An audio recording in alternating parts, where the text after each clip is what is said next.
Covered insurgent Oromo scholarship. Moni Holcomb and Sisaetsa, Sarfaj Jalata and Mohammed Hassan's work provided the tools to reconstruct the violence of the colonial library.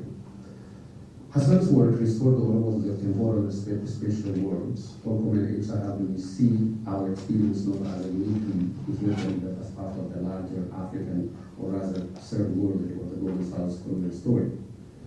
Jalata's work helped me make sense of the Islamic framework that denied the Oromo nationhood and insisted we were co-equal with global histories, not societies trapped in perpetual timelessness.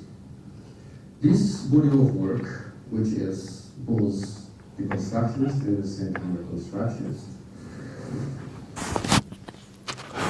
remained tethered to Eurocentric debate. Most Oromo scholarship, even when expressly drawing on the Gada, Kal, CK traditions in the Oromo cosmos, still appeal to the Western Academy. Yes, we are reclaiming our stories, but too often in the language of the very Eurocentric knowledge that denies our humanity. Anthropologists like Asmorobla Gesa and his work that spans over the last 4 decades have recognized Gada as an indigenous African achievement, rather a political system that all Africans should be proud of. But he romanticized a static Borona Gada, which he considers to be pure, dismissing the evolving, living and breathing systems that are spread across the Oromo cosmos of the Oromo land. To Lagessa's credit, anthropology's fixation with purity has made him not to question the fact that the Adasera, or what we Magarsa call the Adasera of the law and custom continuum, provides the whole epistemic and cosmic framework for the Oromo culture. This is what I broadly call Gada, and this is what signifies the life world of the Oromo. As you all know, whatever pretensions the state in this part of the region might hold, it exerts control over very small parts of our life. A vast array of social, economic, and cultural life unfolds beyond the purview of the state and corporations, which in contrast routinely mediates daily life here in the West. From the resolution of disputes to organizing work parties, forming self-helping associations, educating queenscience, and facilitating the intergenerational transfer of knowledge, much of this life is governed by what Magarsa and Anisakasan call the Ada Sera, the law and custom continuum. This continuum, rooted in indigenous categories of thought and practice, mediates knowledge of the environment, trees, animals, and the categories that shape communal life. This rich and dynamic framework is precisely what I call the Oromo Gada universe, not the how transfer ceremonies that may or may not happen every 8 years, as Guessa's work seems to suggest. Open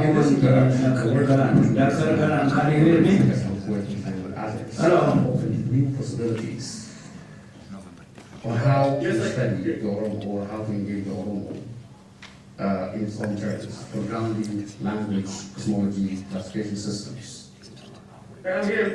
Contrast work in particular speaks to me as it aligns with what the Canadian indigenous scholar Alfred Taegui calls indigenous critical resurgence, a grounded, place-based intellectual practice rooted in life words, not just identity, not just resistance, but deploying indigenous categories, indigenous knowledge, indigenous thoughts as having the framework needed to actually create a new world out of the current crisis. What Dimitri Magarsa's teacher and the late Basaguyo holds second. So the foundational questions this panel raised: what does it mean to know, to name, to narrate from living the whole world? Who is our audience? became very visible during my own field work for my PhD dissertation. During this time, I could not explain what I was doing to my mother, my elders, or my interlocutors. I had spent years learning to speak in the academic idioms, Derrida, Heidegger, Hegel, Mudimbe, only to realize that I had lost the grammar of my birth. This is what I call double alienation. Those of us from the villages who managed to go to the academy to the project of better knowing ourselves, we end up forgetting what we already know. Thus, once we have unlearned our worlds, we are reminded that we still don't belong in the Western Academy. Our audience becomes the Western Academy, not the people who actually birthed us. Answering these questions requires moving beyond instrumentalizing the Oromo experience to critique the Ethiopian empire as we have accustomed to do in the last 4 decades. Instead, we need a grounded intellectual and cultural project in the vein of Gamuchu Gersain and Isakasam, in the vein of Oekumsa. And this aligns to the larger call that Santos puts forward as epistemologies of the South as holding the future to the current crisis that we are in the world over. Scholars like Mudimbe, Dr. Chan, Sar, and Mafunga, which are big names in current African studies, have called for this term, though even their work risks reproducing the extractive and the alienating logic of the very neocentrism they critique. As Gayatri Spivak reminds us, translating subaltern voices into elite idioms often silences the subaltern rather than making them speak. So the question is not just can the subaltern speak, but who are we speaking to? In what language? In other words, are we asking Oromo to understand Hegel, Mudimbe, or Heidegger, or are we willing to learn the epistemic grammar embedded in Natal Oromo, its classification, its cosmology, its moral codes? Bernard Cohn reminds us that colonialism is first and foremost a colonization of knowledge. Marxist and post-colonial elites reduced indigenous world building into the term peasantry, seeing value only in production, not in the knowledge of the cosmology, and the values they hold towards building a new and much more fair world. During my fieldwork with Oromo farmers in 2022, 2023, and 2024, it became clear that indigenous modes of production, or what I call the Oromo farming complex, are invested with complex moral and ecological frameworks that can be used to make sense of our world and to redefine not just the means of production, but also the means of what Sylvia Winter calls the means of existence. So in this sense, colonialism isn't just an economic theft, it is an epistemic theft. It's a project of transforming living systems of knowledge into their objects of study and render the people who held them politically mute. Although I continue to draw on historical materialism to understand Ethiopia's coffee economy, the surveillance, the checkpoints, the remunerated labor of the producers, but I now see the limitations of Pan-African Marxism or conservative Marxism. In Ethiopia, anti-colonial discourses have been weaponized for fascist aims. For instance, Mengistu staged his revolution in the emperor's throne room. Marxist rhetoric became the language of empire, not of liberation. In this regard, Ngugi wa Thiong'o's call to decolonize the mind remains a very crucial project. Ngugi argues for a return to indigenous language as a political act, writing Kikuyu allowed him to reach his people, not just elite scholars. But even Ngugi retreated from this practice under the precarity of academic work and the political pressures stemming from Moi's regime during Ngugi's stay in Kenya. As he realized, writing severs the speech from context. Orature, dialogue, ritual, and presence is grounded in relational pedagogy. That means engaging the people in the very language, categories, and the system of classification that they understand. Thus, writing Oromo history, or rather the production of Oromo knowledge, in a language that the people understand means more than translation, or what's recording in progress. Cultural translation.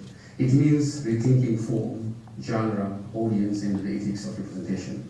It means participating in the dialogic spaces where knowledge is not stored but lived, engaging the historians as well as the complex cultural and epistemic forms of the sacred rituals for which they are mediated and transferred from generation to generation.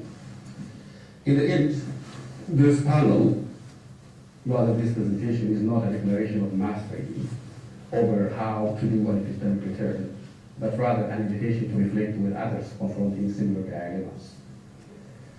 We ask, how do we engage our communities with integrity without being mediated entirely by institutions built on our disposition? How do we speak from within rather than about our life works? The task is not to abandon the critique, the deconstruction, and the radical reconstruction of Oromo knowledge, which we have done in the past 4 decades, but to root it in the grammar that our mothers, our elders, and our people recognize, not merely as a critique, but as care. So this panel, that preserves Oromo art, categories of thought, and the new frontier of decolonizing knowledge in Oromo studies, is a modest attempt to extend this conversation. The 3 other presentations that follow take up the question of epistemic dislocation and determination through the creative forms of epistemic recovery and linguistic sovereignty. All 3 presenters offer their work in a panel, an intentional gesture towards reclaiming the conceptual grammar, narrative form, and cultural medium through which Oromo knowledge travels. The first presentation by Yaso, entitled Anadufa Bekumsa Bekafi Bekamti Barani Oromo, grapples with the layered meanings of Bekumsa, knowledge, Beka, the knower, and Bekamti, social recognition. It asks, are the Oromo becoming themselves or something else entirely? And considers what this moment means for the future of Oromo studies. The second presenter, which will not join us, because he had some family emergency that he has to attend to, originally meant to address the growing crisis in Oromo child socialization. He is an established artist, singer, songwriter, and also a lyricist. He wanted to draw on established Oromo genres to produce content that captures the imagination of Oromo children, especially in urban areas in the diaspora. Perhaps he may join us when the next round of maybe mid-year or the annual conference. But for now, the third presenter, which is a poet, a young and emerging artist, Boma Gersa, will read his poem, Oromo Tangala. This poem reworks the story of enslaved Oromos who died in the Indian Ocean aboard a ship returning to their homeland, a story at the center of Sandra Shell's Children of Hope, into a powerful Oromo poem.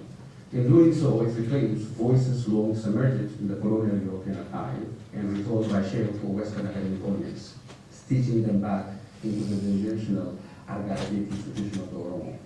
This method, for me, echoes what Saidia Hartman calls the notion of critical collaboration, recovering the voice of the dispossessed from archival silence and transforming them into cultural categories and narrative genres intelligent within the Oromo worldview.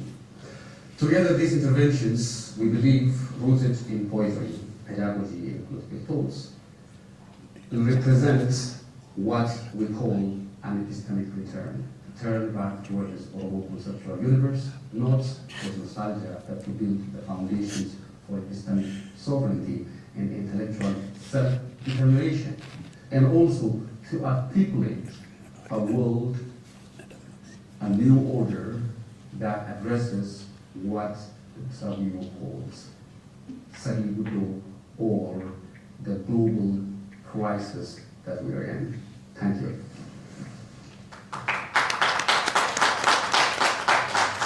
Ayo akan jirtu maatiin osaa hundumti keessaniyyuu pirezidaantiin OSA keessummoonni fe'amtanii waraqaa qorannoo keessan dhiyeessuu asitti argamtanii fi akkasumas hirmaattoonni hundumtuu nagaa qabdu. Jalqaba walaabarruu ani yaasoo kabbaba hordofaatiin jedhama. Biyya keessaa kan isin dhiyeessaa jiru. Mata dureen irratti dhiyeessu waa'ee beekumsaatii mata dureen keenya beekamtiin ana beekuu, beekumsa ana dhufaa fi beekamtiin beekuu, beekumsa ana dhufaa kan jedhu. Kana irratti haala qabatamaa beektota Oromootiin wal qabatee wantoota tokko tokko kaasuun barbaada. Akka keessatti beekumsi maali kan jedhu sanarraa yookaan sanadee baay'eetti hin deemu. Ta'us immoo hubannoo amma jiruun beekumsi ida'ama miiraa kan yaadatii fi kan yaalii akka ta'e kan kaayamu. Kanarraa kaanee egaa beekumsi kun kan eenyu fidetu eenyutti fayyadama. Beekumsa akkamiitiin immoo namni tokko beekaa jedhama. Beekumsi tokko immoo beekamtii yoo qabaanne namichi beekamsu yoo beekaa jedhamuu hin danda'u. Namoota akkamitti immoo nama waan beekutu beekaa jedhama kan jedhu sana haala qabatamaa Oromootii fi kaartilamii barnoota biyya kana keessa jiru wal qabsiisee wanta tokko kaasuun barbaada. Kanaaf akkuma nama walitti tuqee wanti kun hidhaan isaa walumaa galatti qabatamaa beekumsa Oromoo fi beektota Oromootiin akka walitti dhufutti qophaa'e jechuudha. Kanarratti amma yoo jedhe gara qabxii keenyatti tokkoon deemu hubannoo walii galaatiif akka ta'utti beekumsa analfaa kan jedhuun jinis isa jedhamu sana beekumsa analfaa immoo foreign isa jedhamu kana jechuudha. Kana wal qabatee egaa biyyuma kamittiyyuu hawaasa kam keessattiyyuu saba kam birattiyyuu beekumsi inni jalqabaa akka jalqabaa namoonni ittiin dhufan kun beekumsa analfaa ta'a. Akkuma fedheefiyyuu jechuudha. Beekumsa analfaa sana immoo abbaan jabaatee sirriitti irratti hojjete beekumsi suni beekumsa gara dandeettii cehu dhaalamuu jalqaba. Gaafa dhaalame beekumsi suni bakka biraatti tamsa'uudha fi namoonni biraa sanarraa waan tokko tokko hubachuu isa hordofanii deemuu kanatti jiru yeroo sana saba sana analfaa ta'a jechuudha. Yookiin biyya sana analfaa ta'a jechuudha. Biyyoota adda addaa keessatti kan barri ammayyooma deemee barnoonni caasaa godhatee barsiisanii fi namni gurguddaas argamanii beekumsi akka tamsa'uu fi akka waan ta'u godhanii jiru.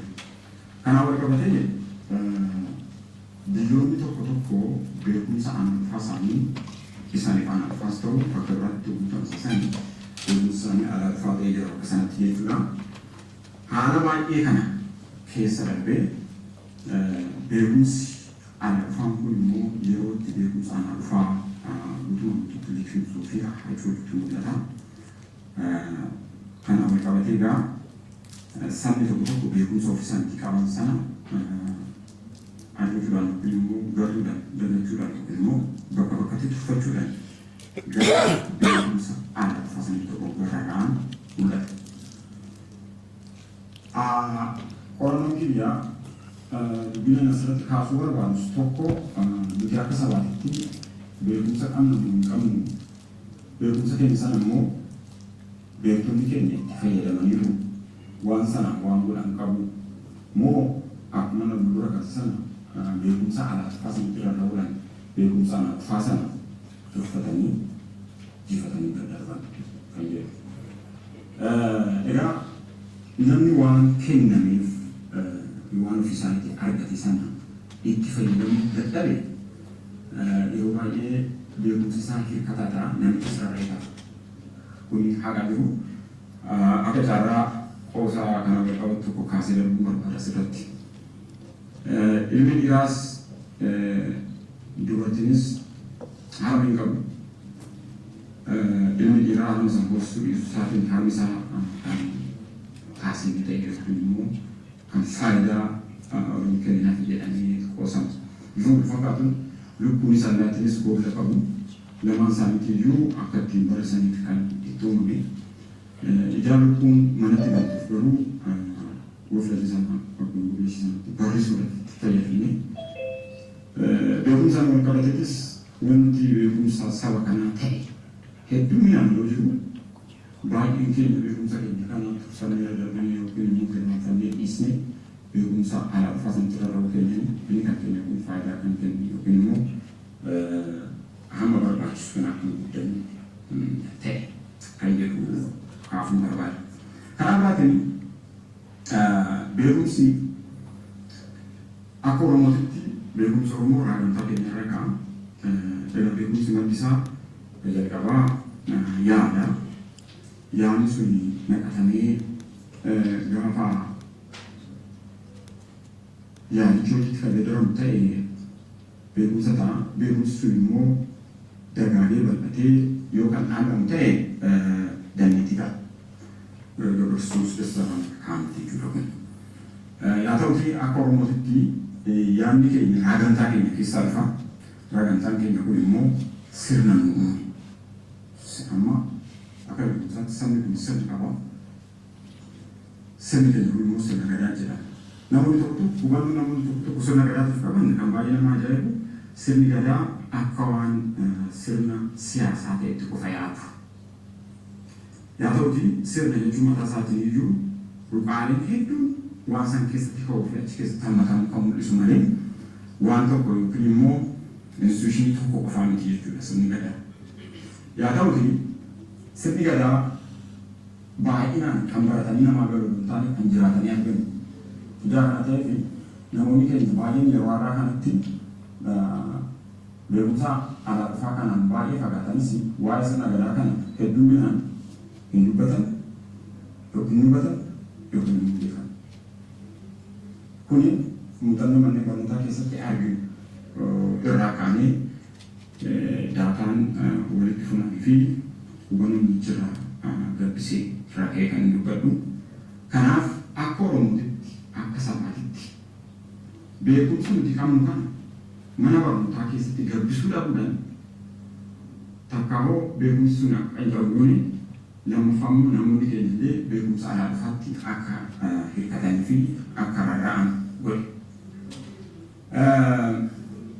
Kanaan wal qabatee warri beekumsa isaanii gabbisanii biyyoota biraatti ce'uudhaan kaarikilamii biyyoota biraatillee akka waan sanaan gaggeessan dhiibbaa barbaachisaas immoo akka irra ta'anii fi kaarikilamii isaanii sanitti hirkataa akka ta'an nu godhee.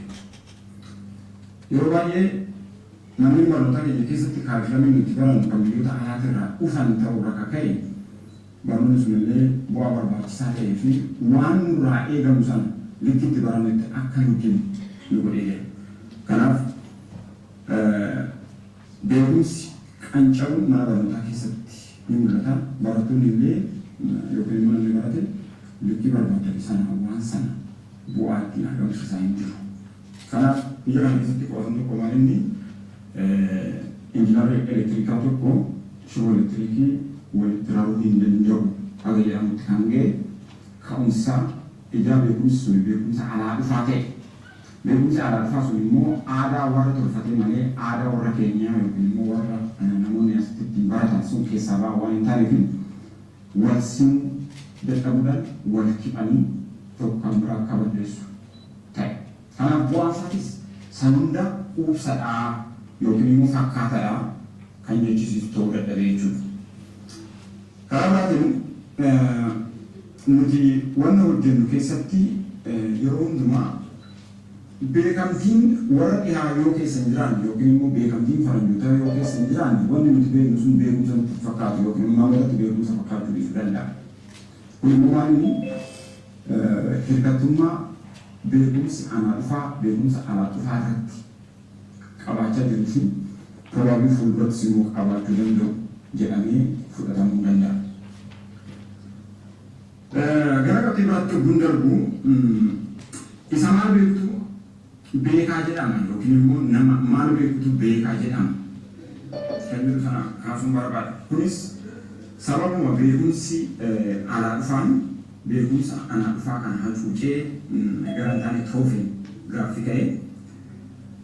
Yeroo tokko pirezidaantiin duraanii Zimbaabuwee Roobert Mugaabeen maal jedhanii biyya Afrikaa biyya uummanni dhibbeentan 60 ol qonna irratti hundaa'ee jiraatu keessatti qonni fedhaan baratama afaan Ingilizii immoo dirqiidhaan yookiin immoo kompansarii isa jedhamu sana ta'ee baratamaa jedha Roobert Mugaabeen. Jechi kun waan sirriidha.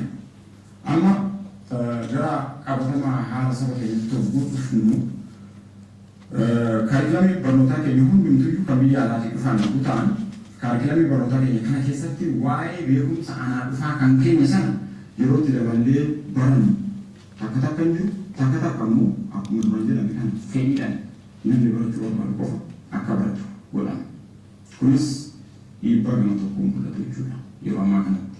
Kanarraa kan ka'e namni beekadha jedhamu akkuma waliigalaatti nama afaan Ingilizii dubbachuu danda'e warra afaan Ingiliziitiin kaarikilamii isaanii qopheessan.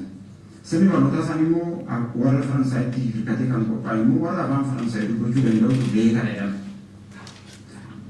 Warreen beekamtii warra dhiyaa kanaan ala beekumsa qabanoo beektota ta'uu hin danda'an yookiin immoo beektota ta'uu jedhamuu hin danda'an kan jedhu gaaffii waraqaa kana akkam barreessu na taasise. Fakkeenyaaf akkana walitti kaase sana sirni keenya sirni gadaa jira sirna gadaa kana keessatti immoo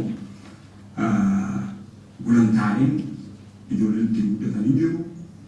Gulantaalee ittiin guddatan kana keessa immoo namni gadaan 8 kutee 40 marfatee 360tti waggaa 360tti 60 kun achi keessaa maal qaba kan jedhu san namni beekumsa waan akkanaa qabu kan hayyoo kan wayyoo kumatan yeroo jiru takka sababa beekamtiin keessa hin jirre beekamtiin beekumsa alaafaa keessa hin jirre namoonni kun hoggaa maqaa isaanii wal ka'ee barbaadamsaman hin dhagahaman.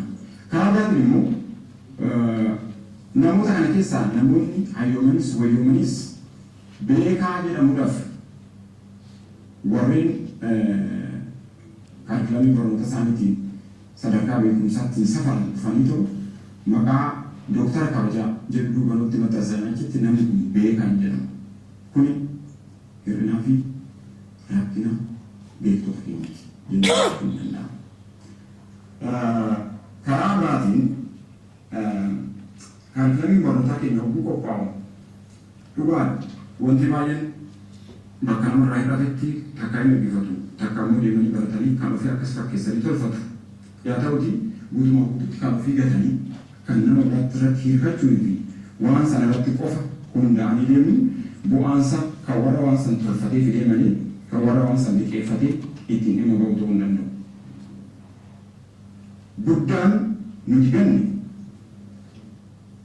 waa'ee keenya sana bifa barnootaaf ta'uun qopheessine bifa kaarikulamiidhaaf ta'u tolchine dhimma itti ba'uu dadhabu keenya. Sila akkasitti dhimma baana. Barnoonni nuti barannuu fi barnoonni nuti barsiifnu kun hundiyyuu bu'aa nuti barbaannu sana fiduu hin danda'a jennee amanna. Egaa akkuma dura jedhe qabxii sanaan beekutu beekaadha jedhu sana amma sirna gadaa keessatti tokkoon tokko isaa kaasnee ilaallee gadaan sooshooloojiin gadaa jira, maatimaatiksiin gadaa jira yookiin herreegni gadaa jira. Anthropologiin gadaa jira, seenaan kan gadaa jira, ji'oogiraafiin kan gadaa jira, saayikooloojiin gadaa jira, saayinsiin naannoo kan gadaa jira. Gadaa keessatti wanti dhabamee jiru. Hawaasni kun kan biraa qaba. Rakkoo guddaa maalinni nuti itti garagalee ta'u hin laalle waan keenya sana bakka jiruu fi akka jiru sana hubannee bifa barnootaaf ta'uu fi labalii walirraa dhaaluu danda'uun qopheessine mana barnootatti namoota keenya hin barsiifne. Kun immoo beekumsi keenya sun bakka keessatti akka quncaa'ee godheera. Rakkoo guddaa namas mura jiru maalinni rakkoo beektonni keenya dubbatti deebi'anii waa'ee isaanii kana akka isaaniif ta'uu fi bifa ofii beekanii namoonni kana akka baraniif akka hubatan gochuu dhiisuuti jennee kaasuu danda'ama jechuudha. Biyyoota Afrikaa kana keessatti biyyoonni kolonii Faransaay jala turan yookiin immoo Anglophone, Francophone ta'an Ogantoonni isaanii amma iyyuu bakka walgahii deemanitti afaan Faransaayii yoo dubbatan beekuun isaanii waan calaqqisiitti fakkaatu hanga ammaatti hirkattummaa sun hin jira jechuudha jira. Biyyoonni kolonii Ingiliz jala turan immoo warreen Angiloofoon jedhaman kuni ogantoonni isaanii bakka deemanitti afaan Ingilizii yoo dubbatan iyyuu walgahii sun afaan Ingiliziitiin yoo gaggeeffamu yogumaanuu waa beekanii fi waan beekuun isaanii sun namoota isaanitti darbee calaqqisiitti fakkaatu. Cinqeen akkanaa kun hirkattummaa kan ka'e jechuun danda'ama. Ammas immoo waan namatti mul'atu cinqinuma akkanaa kana.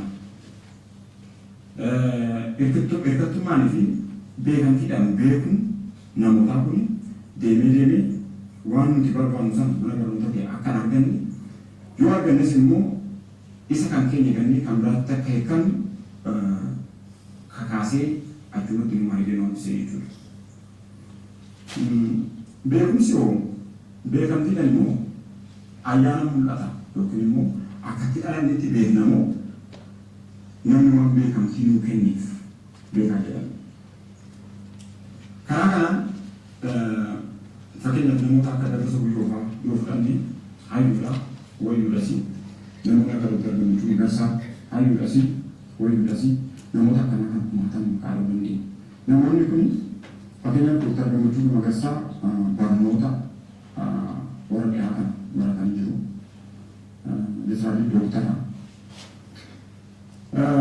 Hayyuudha akka Oromootitti immoo hayyuudhas akka Oromootitti lamaanuu ufaan qabatanii deemu. Dabbasoo Guyyoo barnoota ammayyaatiin doktara hin jedhamne garuu hayyuudha waayyuudha. Kanaaf inni tokko beekamtii alaa dhufaa beekamtii beekumsa alaa dhufaa qaba. Inni tokko immoo beekamtii beekumsa alaa dhufaa qaba. Oromoo biratti lamaan isaaniitu beekan. Garuu namoonni kun lamaan erga takka gadi bahanii beekamuudhaaf kan Dabbasoo Guyyoo kun beekamtii beekumsa alaa dhufaa barbaadu isaati kan nutti mul'isaa jiru. Hirkattummaa kaasnisan jechuudha. So maal inni beektonni keenya kan asirratti gochuu qaban silaa kaarikilamii akka nu fakkaatuu fi bifa nu fakkaatu godhu hojjetanii beekumsa keenya bifa nu fakkaatuu fi akka nu fakkaatu godhu qindeessanii wantoonni amma nuti kaasne kuni beekamtii beekumsa alaa dhufaa isa jedhu kan hin barbaachisu jechuudha. Kan baay'ee nama ajaa'ibu namoota keenya kana namoota akka Dabbasoo Guyyoo fa'aa namoota akka Agaaduu fa'aa warreen waan fi hayyuu ta'an kana beekuudha hayyuudha waayyuudha isaan jechuudhaaf dirqama doktara kabajaa kan jedhu fuunee karaa duubatti nutti sina maqaa isaanii kun qaamni guddaa yoo ta'e sababni isaa nu sabni kun beekumsa qabna waan jennuu qabna yoo barbaachisaa ta'e doktara kabajaa kan jedhu kana odoo hin taane maqaan isaaniif ta'u asuma saba kan keessa ni jira. Akkuma waliigalatti wal yaadachiisuudhaaf fakkeenyaaf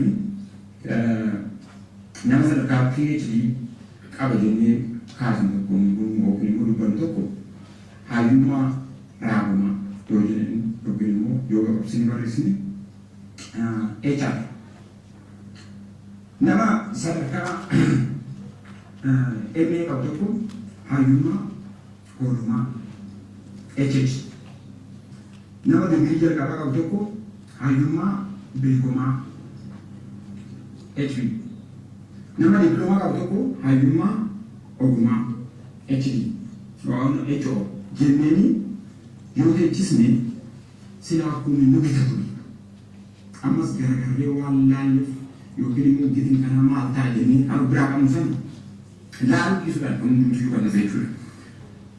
Beekumsi akka Oromootitti tartiiba fi tarree shan qaba. Inni jalqabaa fi ka olaanaa raaja. Inni afreessuun raaga. Inni sadeessuun hooda. Inni lammeessuun beeka. Inni ramayyii ogeessa. Kanaaf nu dandeessinee sadarkaa itti barbaachisutti namoota sana kanaan nu dura dandeenyu namni keenya beekadha jechuudhaaf dirqama doktara kabajaa kan jedhu sana maqaan isaaniitti irratti karaa duuba maxxansuun amma barameeti jira. Kun immoo waan sila akka sabaatitti sabni beekumsa qabu jenne kuni beektota qaba jenne kuni itti qaamuu qabnu waan wal yaadachiisuuf qabnu natti fakkaata. Beekan eenyu fakkaata kan jedhuu fi maalirra namni tokko bakka itti barate haala itti barate waan irraa barate akka fakkaatu isin yaadachiisee gara xumuraatti deema jechuudha. Amma citational politics kan jedhu kan biyyoota dhiyaa kana keessatti akka malee ho'aa jiru sababa beekan abbaa irraa barateef bakka itti barate fakkaateef. Biyya ani jiru kana keessatti yuunivarsiitii adda addaa keessatti barsiiseera. Baradhee asii bakka itti gaafa ani barataa ture barsiisonni saayitiishinii yookiin immoo bu'aa waa oolfatan akkaataa biyyatti baratan isaanii yoo ta'uu baate dogoggora siin jedhu.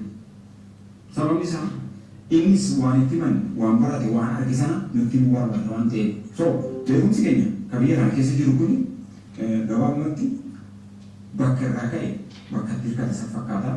Beekumsa waloo fi beekumsa kan keenya jennu amma maatiitti gabbifannees ittiin dhimma baas waan jiru fakkaatu. Goolaaf dhumarratti maalni kan jechuu barbaadu akka yaadannootitti beekumsi keenya bal'aadha, guddaadha. Beektonni keenyas hedduudha.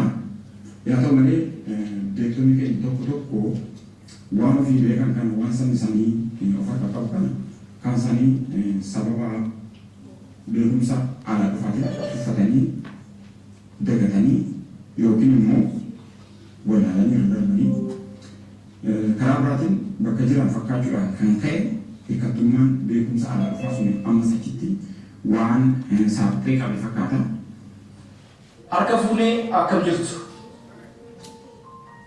hayyootaa fi abboota biyya ormaa teessanii seenaa Oromoo waggootaaf qorachaa dhugeeffannoo Oromoo ifatti baasaa turtanii har'a immoo walaloo kiyyaa biyya Oromootiin gala jettu kan kitaaba koo araada keessaa fudhatamte akka dhiyeessu carraanaa kennitan galatooma jechuun barbaada.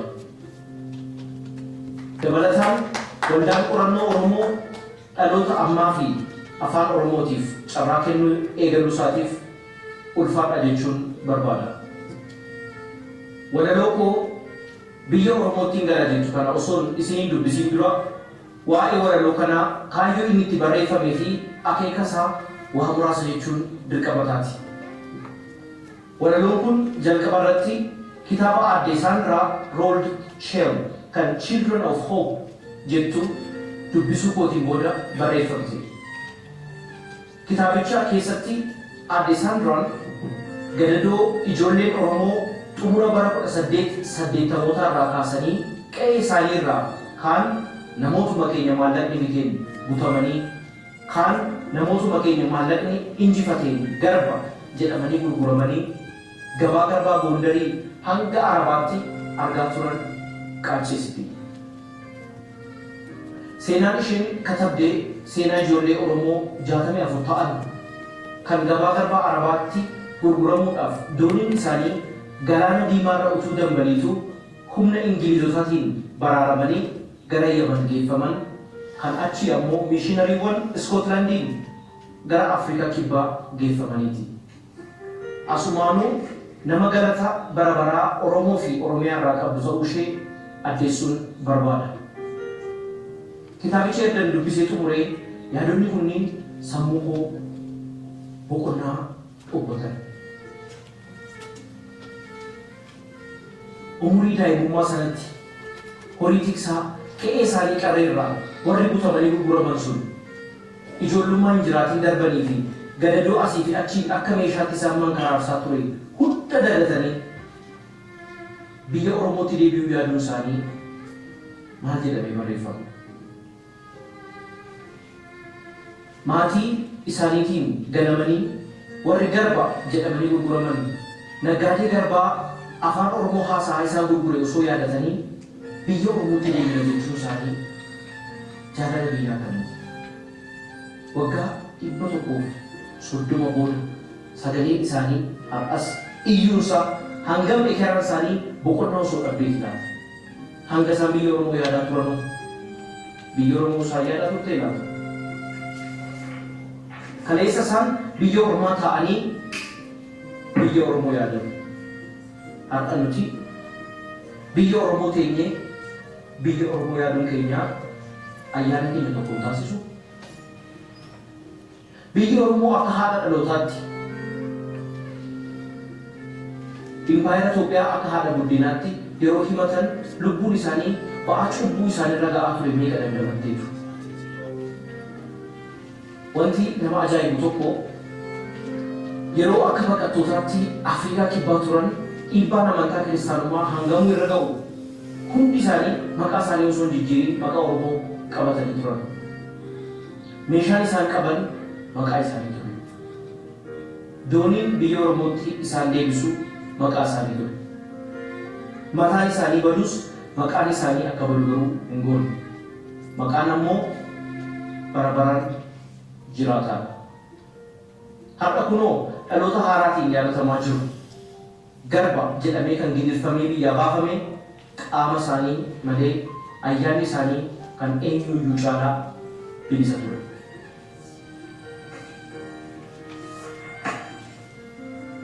Yaadota kana hundarraa boqochuuf gumaata barreessuun dirqama Oromummaa natti taate. Lubbuu ijoollee Oromoo gaafataa malee biyya Ormaatti dabarte. Ayyaana ijoollee Oromoo biyya Ormaatti hawwiin isaanii xumuraa biyya Oromoo ijaarratuu qofa turte. Ekeraan ijoollee Oromoo akka warqee babbareedan sanaa yoo yaadatamuudhaan boqotteef jecha walaloo kana barreessuun dirqama ture. Sababni isaa biyya Oromootti galu jechuun qaamaan qofa miti. Inni murteessaa fi guddaan ayyaanaan biyya Oromootti galudha. Kanatti aansee walaloo sanan isiniif dubbisa.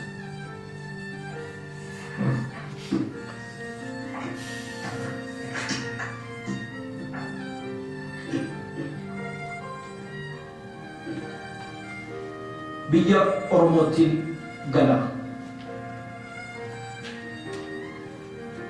Ijoolleen Oromoo 1890 hanga 19 duwwaatti dirqamaan lafa abbaa isaanii irraa butamanii akka garbaatti biyya hedduutti erga gurguramanii booda galaanota gidduutti doonii Ingilizotaatiin baraaramanii Afrikaa kibbaa geeffaman. Achis kan lubbuun darbanii kaan achitti hafanii kaan biyya Oromootti deebi'an. Seenichaaf akka Abati adde Sandra Rold kitaaba ishee Children of Hope jedhu eeruun dirqama. Walaloon armaan gadii kun namoota sana keessaa hafuura nama tokkooti.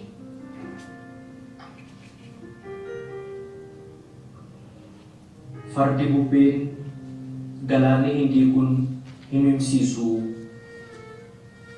Akka tiksee yaadaan liqimfamee qabbana jalatti siiqsuu na sochoosaa na naasisaa ni miidhagaa ni bareedaa. Jireenyi koo seenaa ta'uu isaatu hin beekiin yaadannoo ta'eeradha. Sirba akkasiin gungumaa sirba akkasiin sirbaa boraafadhee gomjii abidda Afrikaa kibbaa. Ni dheerata jedhan umuriin garbittii umuriin wandaqaa galaana kana sossubadhee ka'een biyya Oromoo dhaqaa.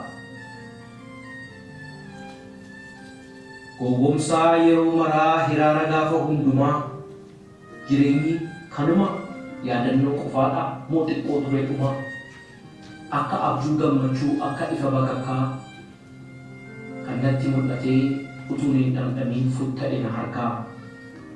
Kan na faana okkoluu kan na duukaa dhiigu kan mudhii koo naaf hidhu kan abjuu koo naaf hiiku.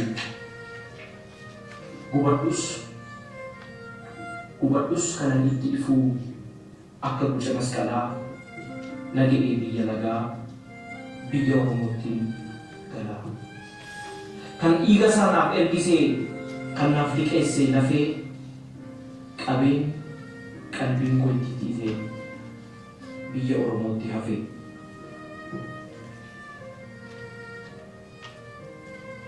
bakka firri jirutti narraa fudhatee ayyaana narraa butee naatoo akka baala gogeetti biyyaatii na baasee bubbeen ari'aatoo maaliyaa galaanaa atoo maaliyaa bidiruu keessumaa si bira tureen sitti dhiyuu sin gaggeessaa hin jiru galaanni kun diimaadhaa fira dhiigaatti fakkaata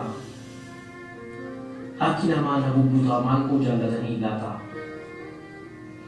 hawsaa moo arabaa afaan kamiin iyyaa na jalaa badee naa barbaadaa ayyaana abbaa kiyyaa naggaadeen adaalii erga na godhee daatu fannoo garba ta'utti umriin kootuu rarraatu achirratti bututtee akka hin dhumne na jalaa nan buusaa nan uffadhaa biyya Oromootti galaa naasuu abdiidhaan gowwoomsee fiixee Afrikaa irra naqee kunoo nan dammaqee biyya Oromootti galaa qabaachuudhaaf abbeentaa qabaachuudhaaf biyya yoo garba qofa ta'uun taateef carraa kiyya Maariyaa Tereezaa yookiin Amolee utuu hin baasiin sangaa tokkoon na jijjiiruuf horii dallaadhaa utuu hin baasiin biyyi Oromoo biyya abbaa koo tola na haa bitattu tola na haa fudhattu bareedina ishee ta'uu baadhus erbee na haa godhattu.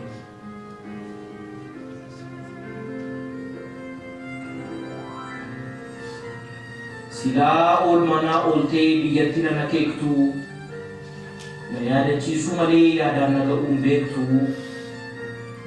yaa Atlaantik na liqimsinaan naayilitti naaf himi naayil afaan ijoollee isaan abbayyetti haa himu abbayyii baarootti haa himu baaroon daabbusitti haa himu daabbus dhidheessatti haa himu dhidheessi gibeetti haa himu biyya koo yaadaa akkan ture yeroo reeffi koo dhidhimu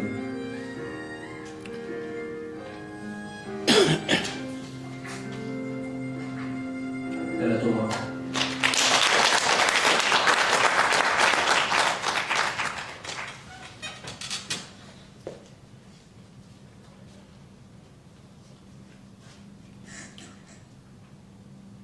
OSA members, board of directors, and executive committee, esteemed guests, thank you very much for being with us, for having patience with us for the second day. We will continue in our program. Since you are aware that our program is overlapping, that means we have presentations that are transmitted to the second day. We have our guests ready to present, but on top of that, I have just a mini reminder for all presenters. Please stick to your time. For everyone, we have only 15 minutes allotted, and there is no left and right, and forward or backward, just we have for you 15 minutes. I will also I will apologize for our featured speaker that his program moved a little bit forward due to this program. And we will continue as we can. Once we get to 1 p.m., we will stop and start business meeting. So we need all OSA members to be ready for that purpose. The rest, please still be patient with us and come back exactly at 2 a.m. or we will reach out to you once we finish our meeting. Be around. We will appreciate for your patience. And now I will call, if he is here, the moderator, next moderator for the next panel will be Dr. Ibrahim Elemo. Please, if you are around, come on to the podium. Thank you. I will yield.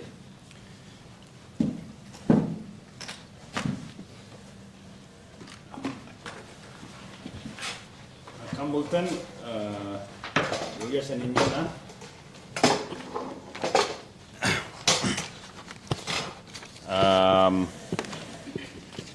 Paneli kana namni gegeso ana afam Faranjit nu bada. I will be the moderator of this panel. The panelists are very well known to me and also to the members of the Oromo Studies Association. And I don't want to say much about the speakers. And I would start with Dr. Benyat Ugasa, who used to be the president of OSA and also currently serves on the board of directors of the association.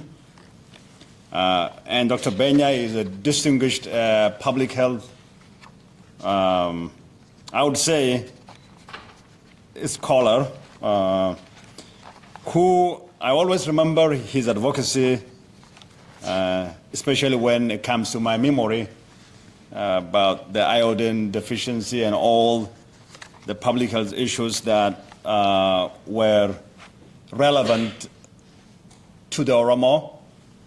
I do remember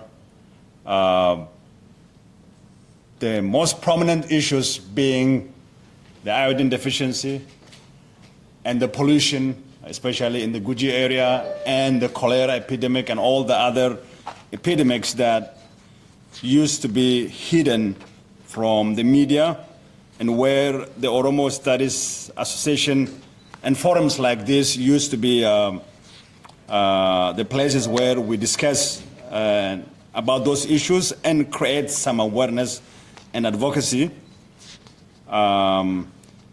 He has been speaking on health-related topics at this type of conferences for as many years as now I know. He will be speaking on Ethiopian education policies and the underdevelopment of public health in Oromia. So he'll probably be talking on the health gaps that needs to be bridged. And then we have the second speaker, and Dr. Oli Bachi, who is an agronomist and had a PhD in plant biology from the University of California, Riverside.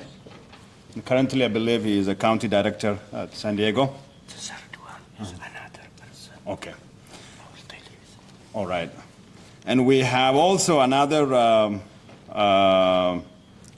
panelist, and Dr. Maybe Fantaun Iba will introduce him. Yeah, Dr. Alamayo Shifarrao can introduce himself because originally we had another person, so that another person is online, he is not accessible. All right. We had him, his presentations draft. With apology, we have invited him to introduce himself, okay? If you may. Okay, my name is Alamayo Shifarrao. I'm a doctor. I'm not a doctor anyway. I'm just approaching to get my PhD in very near future. So I already completed my PhD thesis in workplace diversity management, and yeah, I'm here in Canada. I worked back home as a teacher and leader of one of the big colleges and the university college in Ethiopia, which is called the Mechanics Seminary. So from there I came over here. So I'm in Canada now. Thank you. Thank you very much. All right. So during our mid-year conference, Dr. Oli Bachi was talking about the indigenous farm and environmental ethics. I just want to say one thing before you delve into the agronomy part. And when I was reading about the environmental ethics of the Oromo, I lived in Liban, which is a border kind of territory where it's considered to be kind of a ritual holy land. And there used to be this wild-grown cat. The Borana traditional don't chew cat. But there used to be cat in some places, and they say that even when they cat,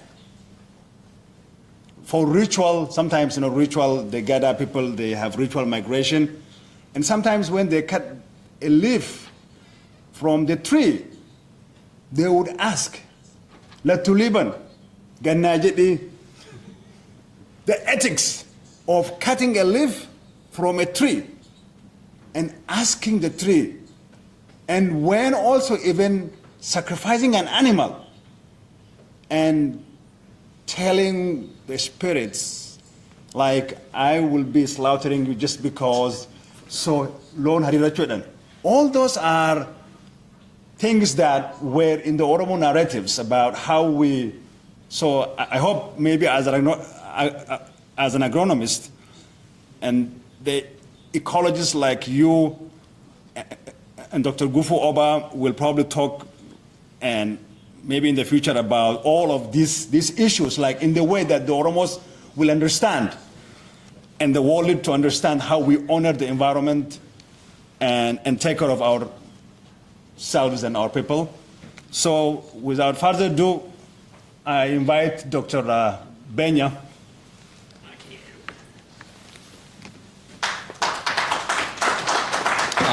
Thank you, Dr. Ibrahim. Given that I'm from Boran, I'm supposed to say Milga. Okay. Thank you.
Thank you very Galatomi Hireko.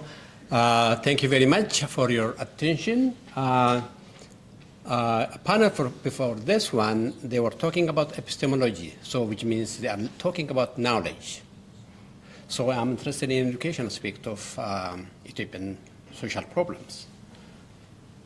I know when I'm talking about Ethiopian education system, most of you have been through, you know what it is, and so that's what I'm trying to discuss. So my objective, I will give you some background, objective, methods, research questions, and whatever I found, and give some conclusion and recommendations. So I'll start from this one, the speech of the current Ethiopian Minister of Education, who said that from the left in Amharic, I try to translate into English on the right. He says, during my time in prison,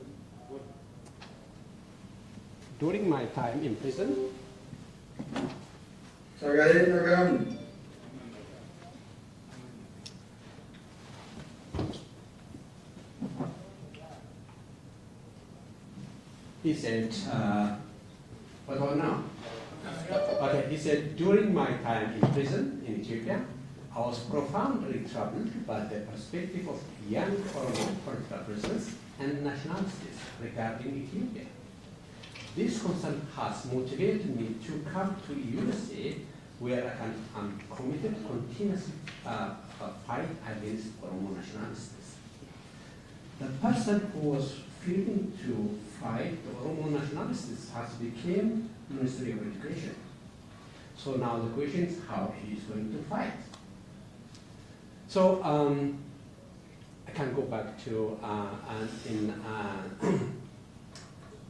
2024 of the final 12th grade exit exam, about 674,800 students took the exam. Among them, 24,000 in natural sciences and 360,000 in social sciences. Among them, only 5.4% of the students passed the exam. What is really interesting also is the passing rate, 9% for natural sciences and 2% for social sciences. If I want to compare complexity or abstract nature of the two sciences, social science and natural science, I thought natural science is more abstract, so difficult to understand. But in this case, the opposite. Why? Is that Oromo is fighting back. And when you look into higher scores, who pass the most, 4 categories: boarding school, international community school, Ethiopian community school, and private schools. So practically, public schools are totally missed. Passing rate of students by region. In from Pennsylvania area, 21.4% of students pass the exam. Every region, 13.3. Going back to the category, in Oromia region, only 3.5% of the students, 3.5% of the students passed the exam. So the question I'm asking is, Birhanu Nagga is fighting through being a Minister of Education. And interestingly, in that year, 2024, total overall in the country are 1,363 high schools could not pass a single student. Among them, 553 high schools in Oromia could not pass a single student from 12th grade exam. So the question I'm asking, why? So I know Birhanu Nagga is coming Ethiopianist ideology, Ethiopianist philosophy. I want to visit back to how things are being done. Okay. Okay. Can you take off that? I don't know how it's taking out.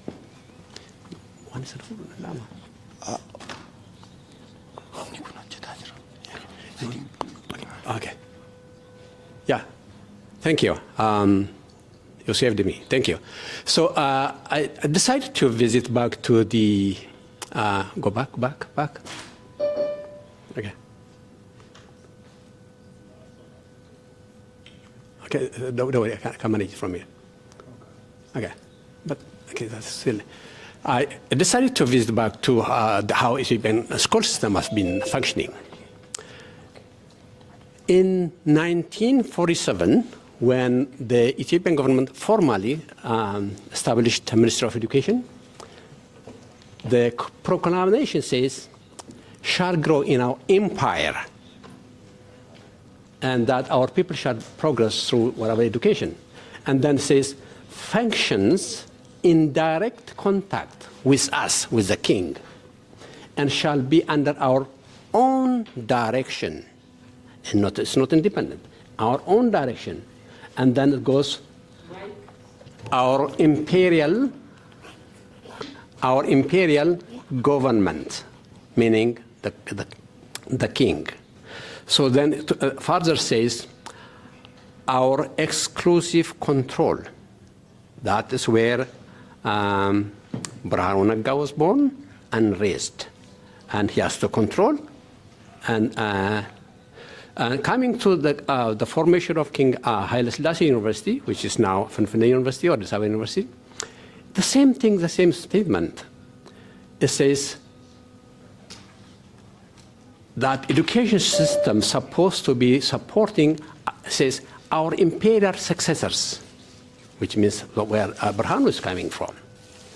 And then says, university shall be one body politics and corporate in the name and deed of the name of Haile Selassie. Again, it says our imperial character continued. So, Brahanu Nagga, who was a part of that system, now Minister of Education, so probably he's playing back. The Ethiopian education system coloniality is not questionable, it's just very clear. Early stage, Orthodox Church fully controlled what being taught in school.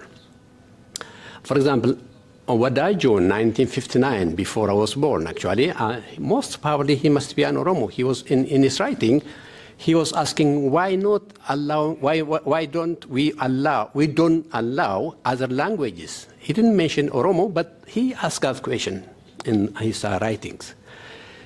He said that the teaching is developed. It's not developed to an understanding. It is about creating. It's not about creating criticism and imagination. It is to maintain status quo. Wagau, most likely he's an Abyssinian man. He reconfirmed that statement and saying that the education system is not necessarily preparing the student to think and act, and instead to maintain the status quo. No, it's not working for me.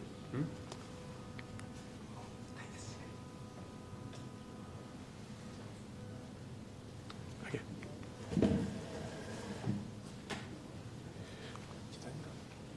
Okay, yes, and interestingly, in 1961, the UNESCO conducted a survey in Africa, and they tried to compare which country has been doing well in terms of education. They found out that Ethiopia is one of the countries where illiteracy level is very high. For example, in some countries, 40% of the population will read and write, but however, in Ethiopia is only 3.8%. So that offended King Haile Selassie, and he decided to change around.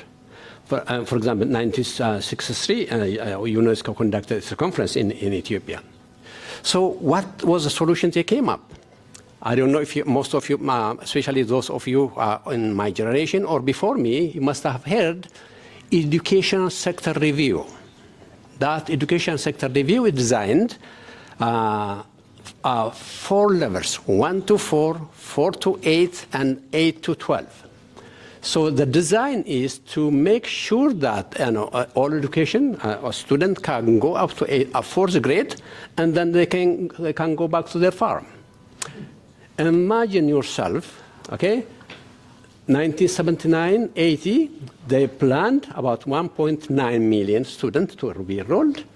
For 5 to 8, they expected only 11%, meaning they are planning to fail them. For 9 to 12, they expected about 0.5%. Practically, they don't allow Oromos to, not only Oromos, and everyone to progress. Okay. At the same time, what interests me the most is when it comes to non-formal schooling, religious teachings, they were intended to increase double and triple time. Okay? So the intention of coloniality, controlling the mind, they don't want us, they don't want Oromos and the rest to question anything, but to just follow like a robot.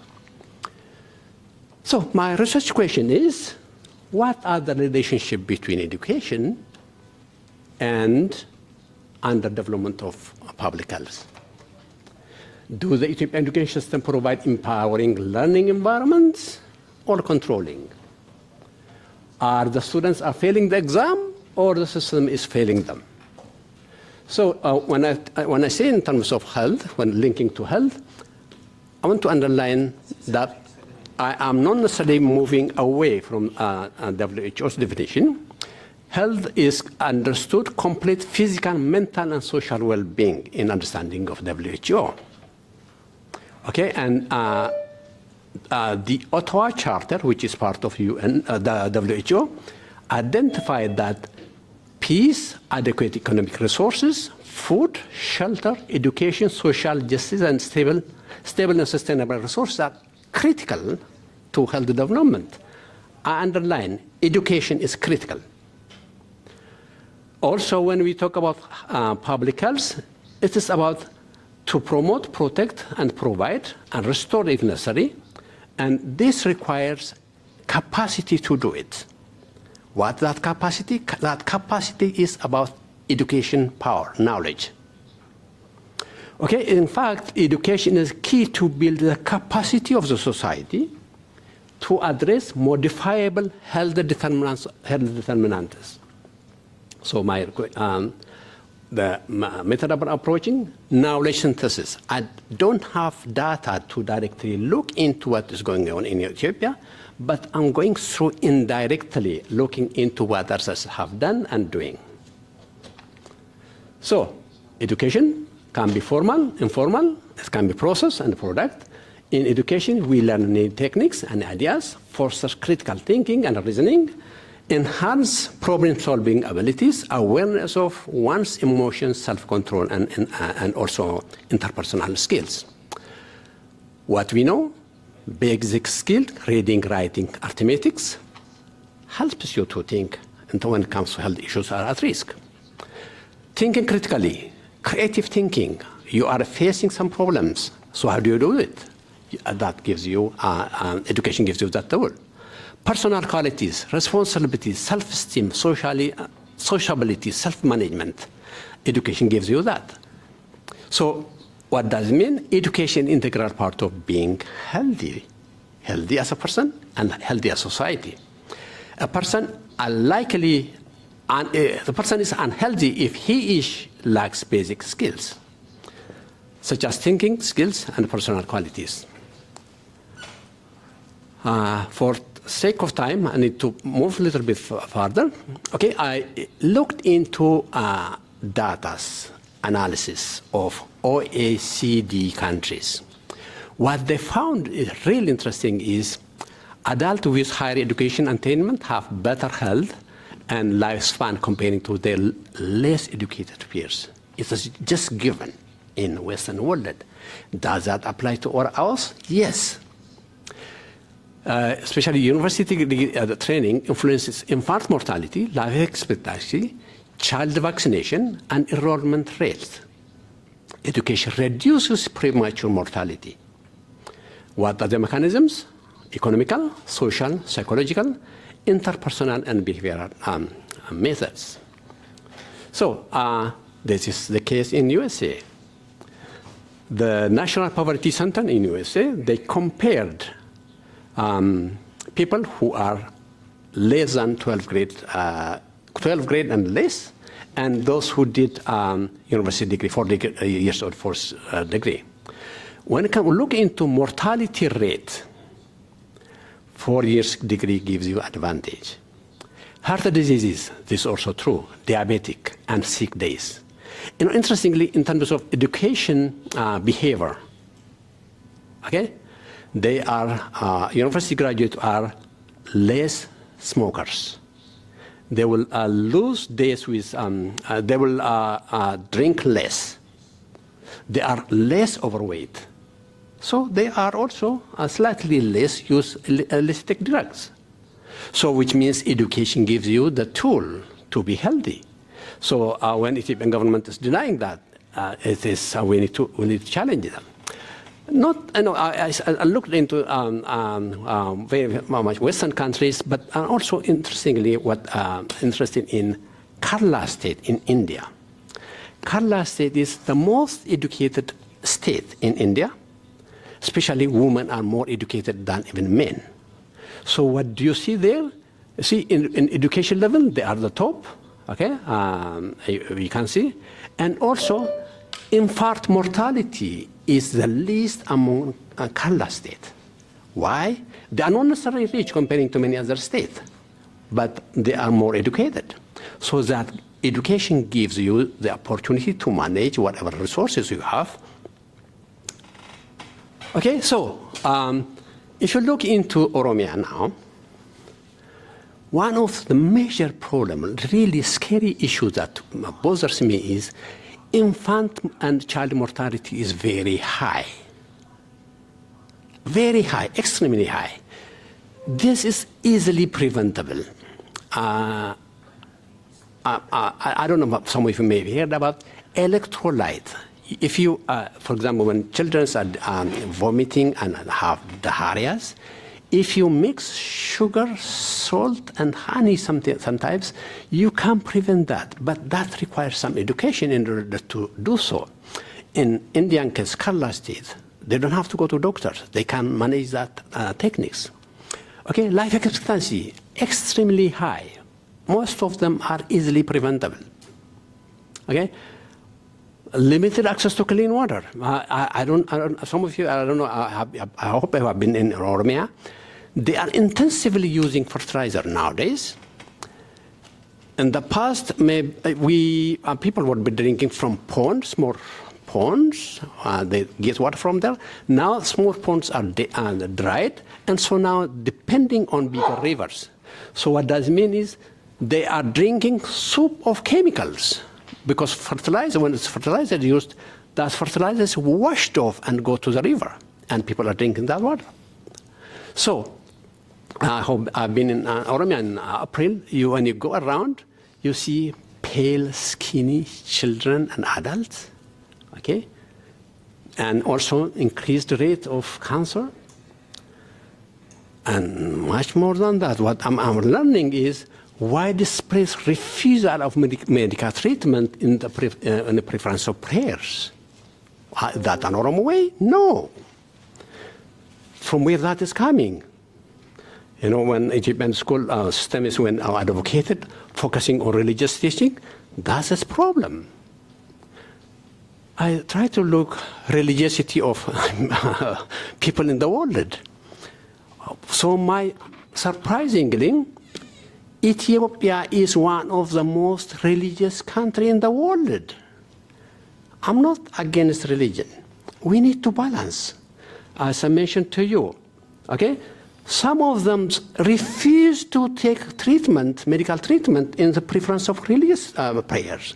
That's not the right thing. We need to challenge. It is coming from the school system that doesn't allow you to think. Critical thinking is taken away from you. So my conclusion is, Ethiopian education policies is about control and exploit, which is counterproductive in terms of public development. If you control, then you cannot think.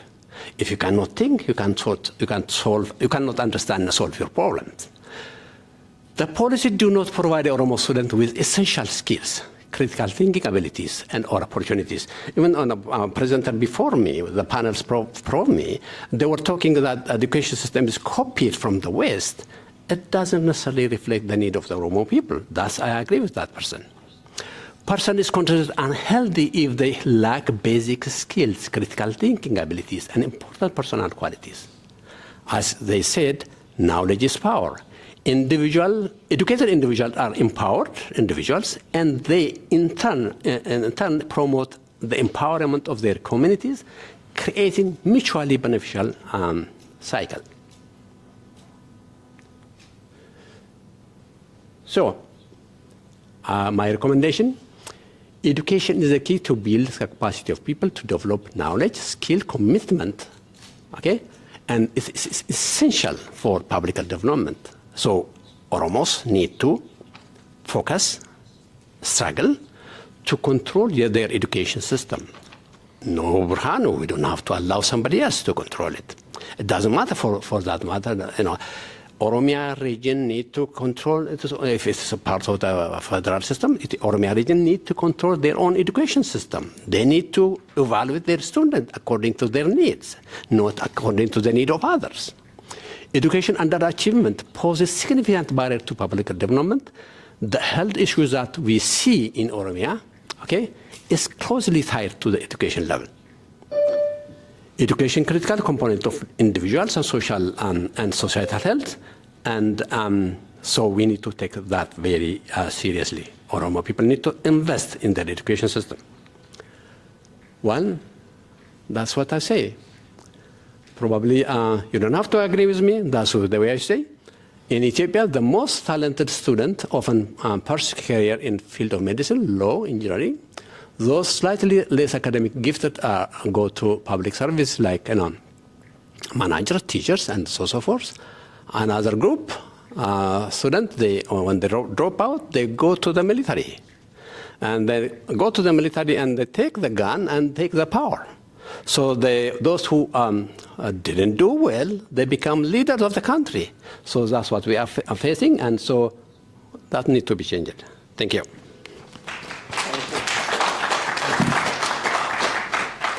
Did I use my time? A little bit more than. So I think there are many panels. I probably think that we need to modify how we manage the remaining panels. So Dr. Oli Bachi, if you could, you have only 15 minutes. Make sure that the presentation is appealing to our audience, and then we, otherwise. Okay.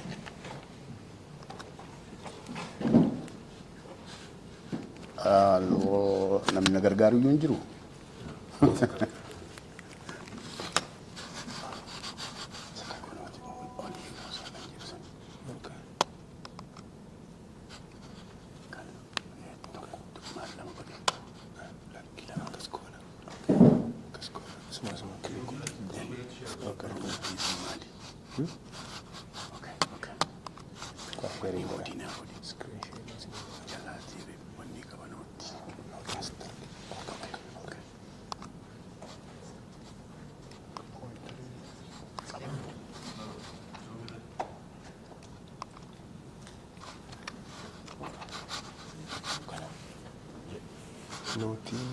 Amma sanatti itti fufuun hin danda'a.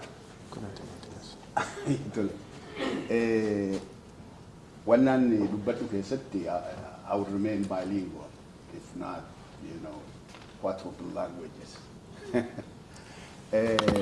Waan lama natti tole. Inni tokko asirra godhu? Sure. Hin chochoosii. Inni tokko otoo San Diegotti hin deemin dura naannoo kana waggaa dheeraan jiraadhe, and I have interacted very closely with the Oromo community here. Inni lammaffaa, I went to a graduate school at the same university here, and I graduated a long time ago. So bakka kanatti dhiyaachuu danda'uuni, it's a great pleasure. Ega presidenti in Kenya fi moderator in Kenya nutti fakkaraniiru daqiiqaa 15 dabarsiin jedhanii. I should run like a Ferrari and then speak as loud as possible so that people online can hear me. Kanini akkaan dubbadhu itti qophaa'e, there is something that is hiding in here.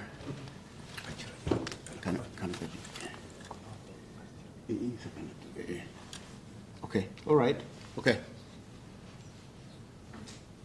It's okay, that's fine. That's fine. That's fine.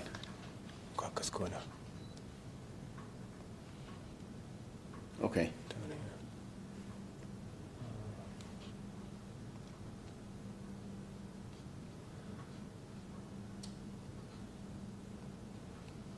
No, it won't go away. I'll just put it here. That's fine. Ayyetole topikiin ani irratti dubbadhu impacts of Ethiopian empire's agricultural policy on Oromo farmers. I think many of you know what they are doing with the land, with the agriculture of Oromia, very specifically. Keessumaa biyya Oromoo irratti miidhaa poolisiin empire sanaa qabu ni beektu. I'm not expecting to teach. I'm not a policy analyst. I'm just an agronomist. Kanafu, I'm very fit to understand and speak on what impact or effect it has on the land and then agriculture. Durumaan dursee, what is agricultural policy? Mangoote deemte abbe? Iski amma jedha. Yeah. Oh, okay. In fact, agricultural policy is a huge document Ethiopian kan qabu, mostly cosmetic. Maybe it doesn't. So, isa kanarra deemne ilaalla. What does the policy say and what is being implemented or not implemented in that policy? So, duraan dursee agricultural policy refers to a set of decision strategies implemented by government to manage agricultural resources and enhance agricultural productivity, promote stable farming, sustainable farming practices, ensure food security, and improve social welfare. Yeah. Is that what the policy or the agricultural policy of Ethiopia is doing in our country? Karabra, if we look at the US, I'm sorry, US Ragatin, I didn't take the example of Canada, but it is very similar. In the US, the agricultural policy is usually referred as the farm policy or the Farm Act or Farm Bill. It generally follows a 5-year legislative cycle. It is adopted by Congress and produces a wide range of what is called farm bills. It is responsible for regulating new technologies used to produce goods for human consumption. So the US is actually doing, the US is representing, the US is supporting growers to actually do those things. And wal bira qabu akka dandeenyufan kana sinifide. So agricultural policy in Ethiopia tokko tokkoon deema qabxii adda addaa qaba. Land ownership kan jedhu irratti the constitution or policy states that land belongs to the people. Is this true? That's what the policy says. For example, Article 40.3 of the Constitution states the right to ownership of rural and urban land, as well as of all national resources, exclusively vested in the state and the people. This is EPDRF now. Look at what it says. It is vested in the state and then, the people, for the name people kan jedhutti dabala. What it means is it is in the control of the state, therefore the state has got everything to do on that land jechuudha. So it takes away indirectly akka sanatti dhaabbata policy akkasii kana.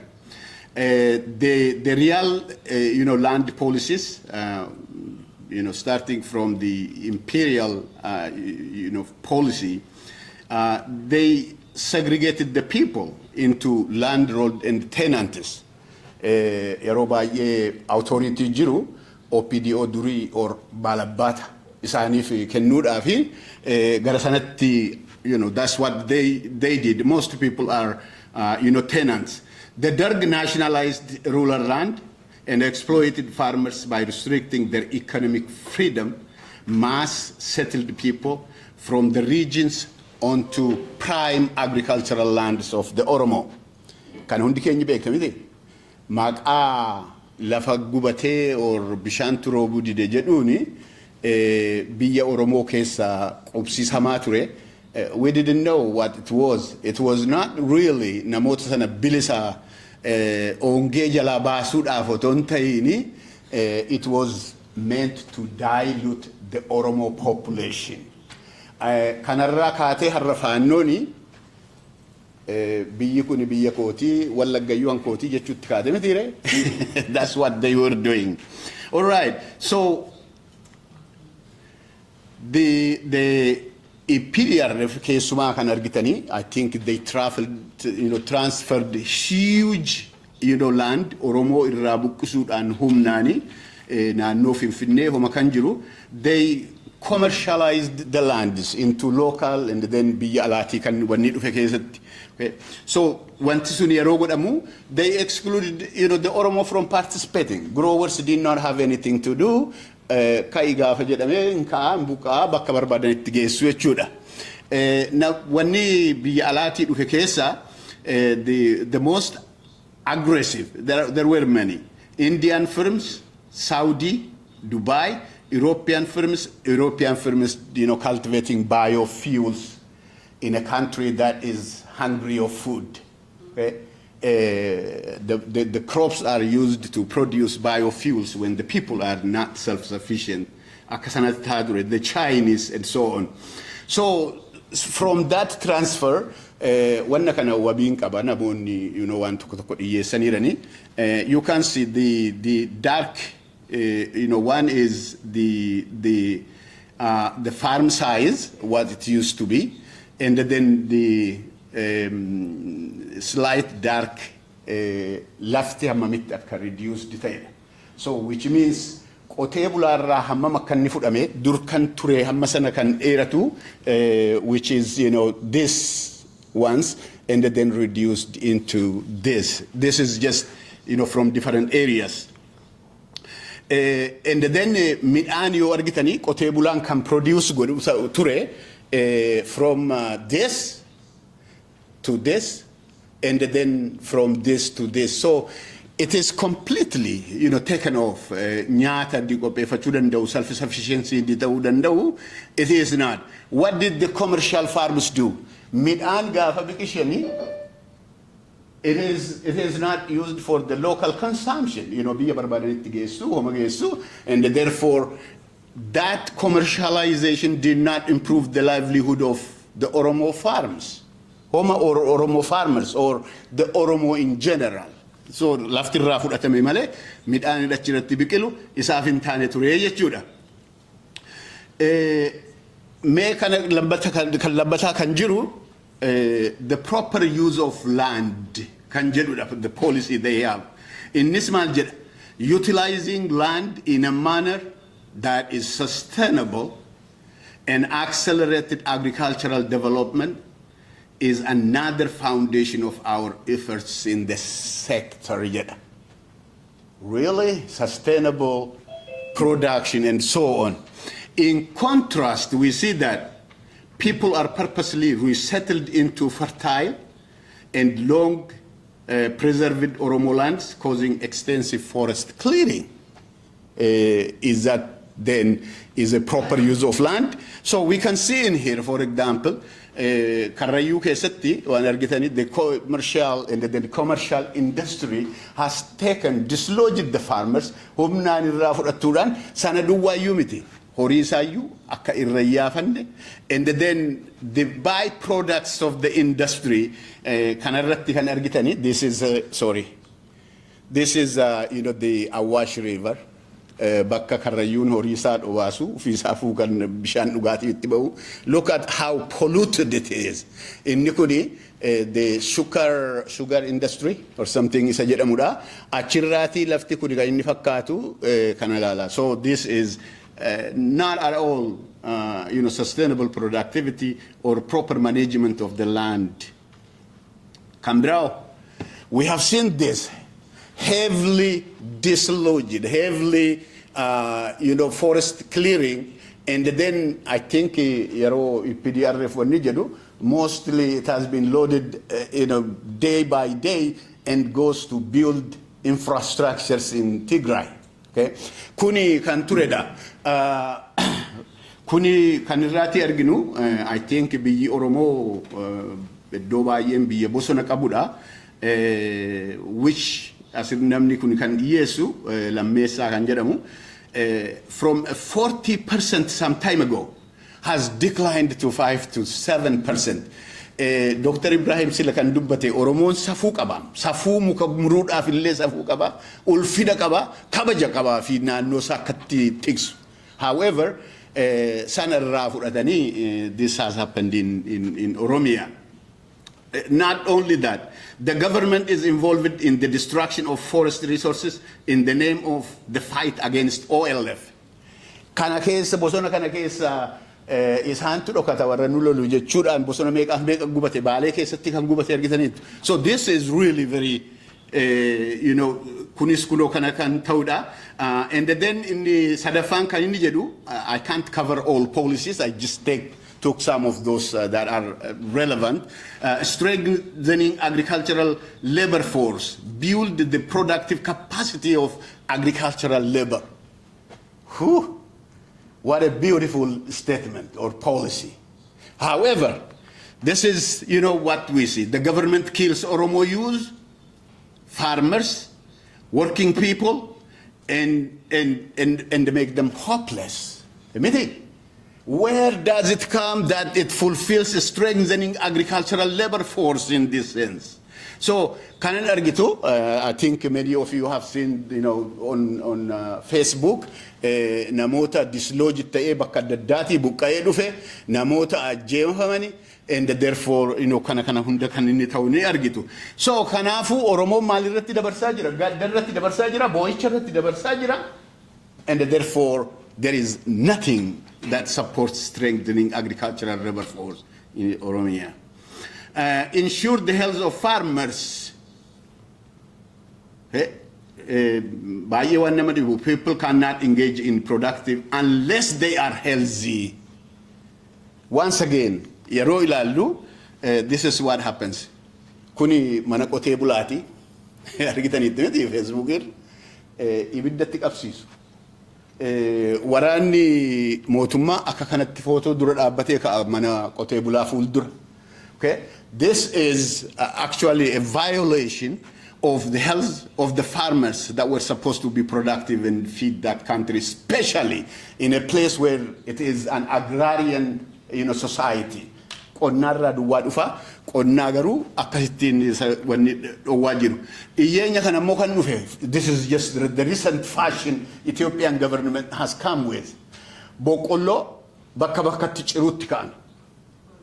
Otoo inni wanni hin ta'in maal jennaan, warra shaneetu kana keessa galaamiidha.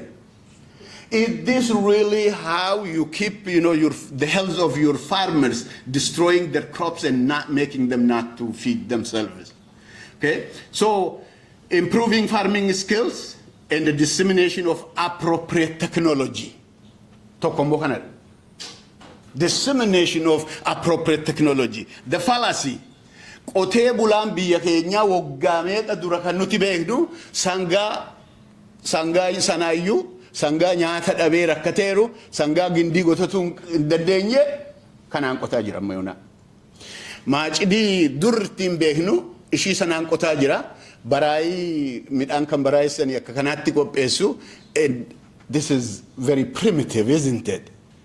Biyyi alaa biyya meeqaaf beeka iddoo revolutionii meeqaaf keessa deemee technology wanni qabu. The country boasts of having a policy that disseminates appropriate technology and yet did not do anything for the farmer. Kambira, soil conservation.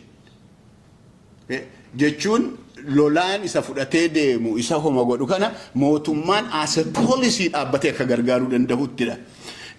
However, crops are growing on steep slopes. Bakka kana I'm sure inni beektu namoonni karaa Wallaggaa fattuma deemtanii. I took a picture. This is Tokke. Naannoo wanni dabartee gaafa jiru tulluu harka bitaarra argitan sun. Gaara sanarra ani qotiisa qotuu miti sangaa dhumtuu akkamitti bahee iddoo kana qotuu danda'e baay'ee nama dhiba. So why didn't they teach, agricultural extension and also those things must have done something. Yookiin akkaataatti tulluu irratti qotan barsiisu yookaan tulluu irraa gara biraatti iddootti qotanii wanni gochuudha. Kanarraa kan ka'e, this is what is formed. Gullies, erosion and so on. And then isa booda tafkii fi asgorii deeme yeroo tokko biyya deebuuf otoo hin jedhu Awash Chabeti, they said this is an annual rehearsal. This is what it looks like. This is not a swimming pool. Mandara keessa bahee qotee bulaa lafa isaa meeqa fuudhee kanatti deebi'a. Tulluu Booloo deemuuf hin ture. I couldn't cross the street. Kanarraa deebine. So this is Ugumba policy. Is that conservation at all? Any policy in there? And then I took a picture here. Laga Gibeti kun. Look at what it looks like. Kuni bishaani moo biyyootu deemaa jira. Okay, so akka jirutti deemaadha jira. Daddafee deemuun qaba. Development in pastoral areas. Kan jedhus jira. Increasing livestock productivity, improving supply of water. Honge Boranani beektamiti kan taa ture. This is what happened. Okay, while this is actually happened in combination with climate change, Garu, it could have been overcome. It can be countered if there was any government policy that could have put infrastructures to support our pastoralist areas. On the other hand, I'm sorry, I'm not against any kind of development or anything.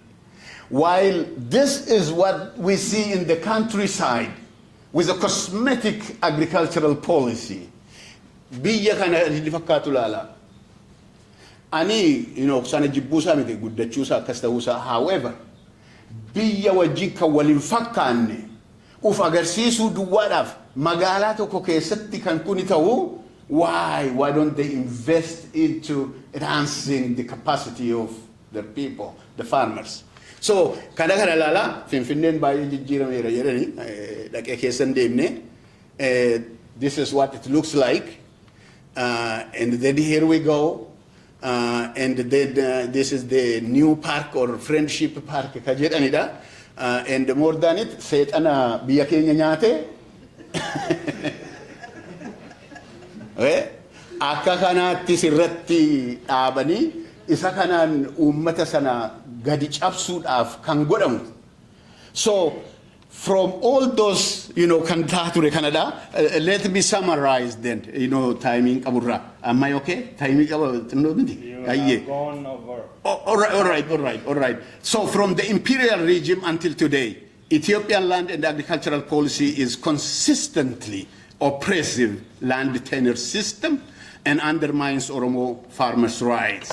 The policies promoted forced urbanization, arbitrary land confiscation, and then cohesive resettlement into fertile or premium agricultural lands of Oromia. The settlement of non-Oromos into Oromo land are for the purpose of diluting the Oromo population. In general, the policies were and are colonial-based, exploitive, and hostile to the Oromo people.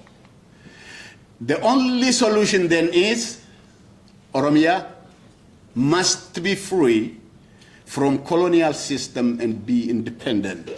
I believe a free Oromia can regenerate its farmlands, implement a better farming system or policy, and become productive again and be self-sufficient. I think kanuman nagaw ulfada.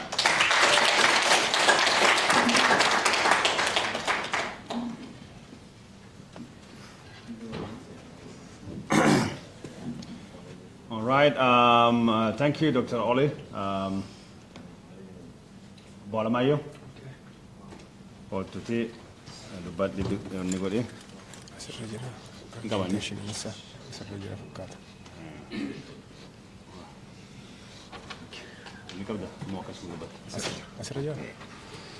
Wait. What did he do? Okay.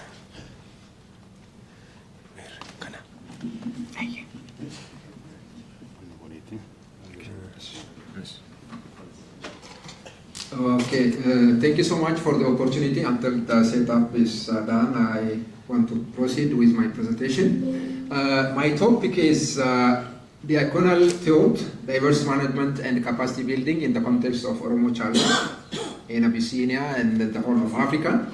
So I'm not going to treat all these very comprehensive concepts, diagonal thought and diverse management and capacity building as a very comprehensive concepts, but I want to summarize a little bit to run with my time. So I want to treat, my research treats these concepts as a tool for inclusion and diagonal transformation. I use it as a tool. So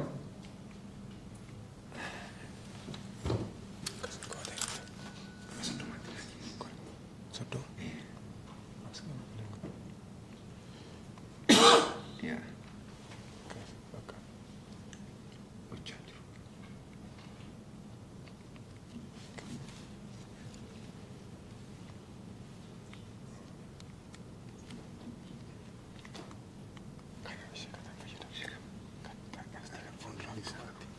Asii jira kanaaf ni boota. Okay. It's okay. Kanu kasih bakka. Cuma fayyadamta. Isa miti isa kan kasti kana lama. Tokko tala. Garanatti deemta. Deemaa jira. Finfinneen keenya Kana okay. Ya. Ara kasti bakka.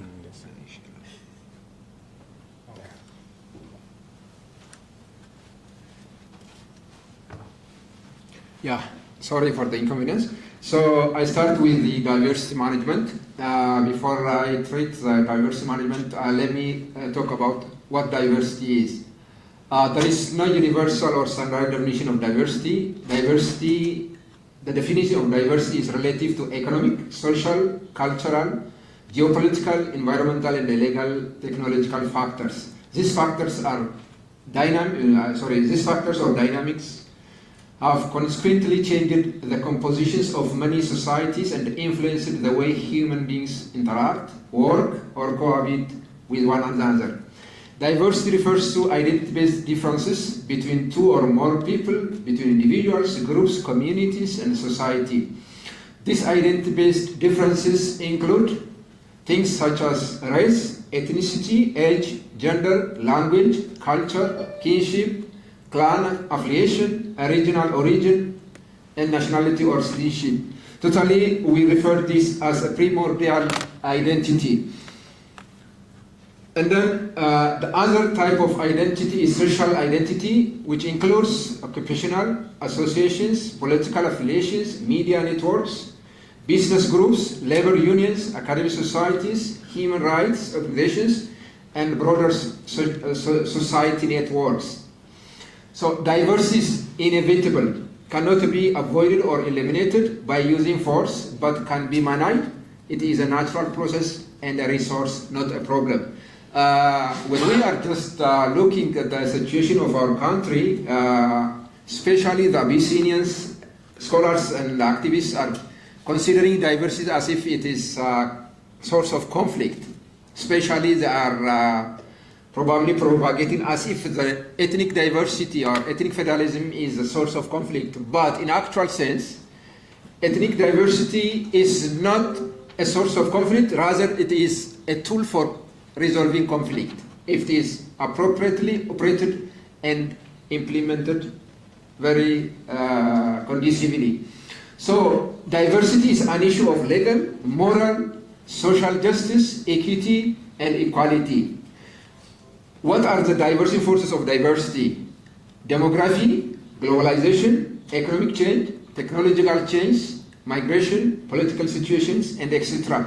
I'll touch only one of these components, demography, which is very crucial and very sensitive in our case, especially because the demography is the issue of politics, that means the issue of representation, the issue of policy setting, the issue of equality, and then the issue of budget distribution, and then it's a very sensitive issue. So that's why Most of the time in Ethiopia, the demographic issue is a very sensitive issue. Then what is diversity management? Diversity management refers to policies, practices, and strategies that recognize, accept, acknowledge, value, celebrate, and utilize differences. It is creating conducive environment where society exercises their history, culture, language, knowledge, self-determination, political freedom, economic justice, social justice, and the right to live and work. Diversity management is crucial in society's transition from colonial or settled colonial system towards plural and inclusive and equitable structures. In this context, it becomes a multiculturalism strategy and transformative tool to promote inclusive, equity, justice, and representation within institutions, organizations, governance, and building populations and societies. In the framework of decolonization, diversity management goes much deeper. It becomes about repairing historical injustices, redistributing power, and redefining belonging and citizenship in a society fractured by colonial rule.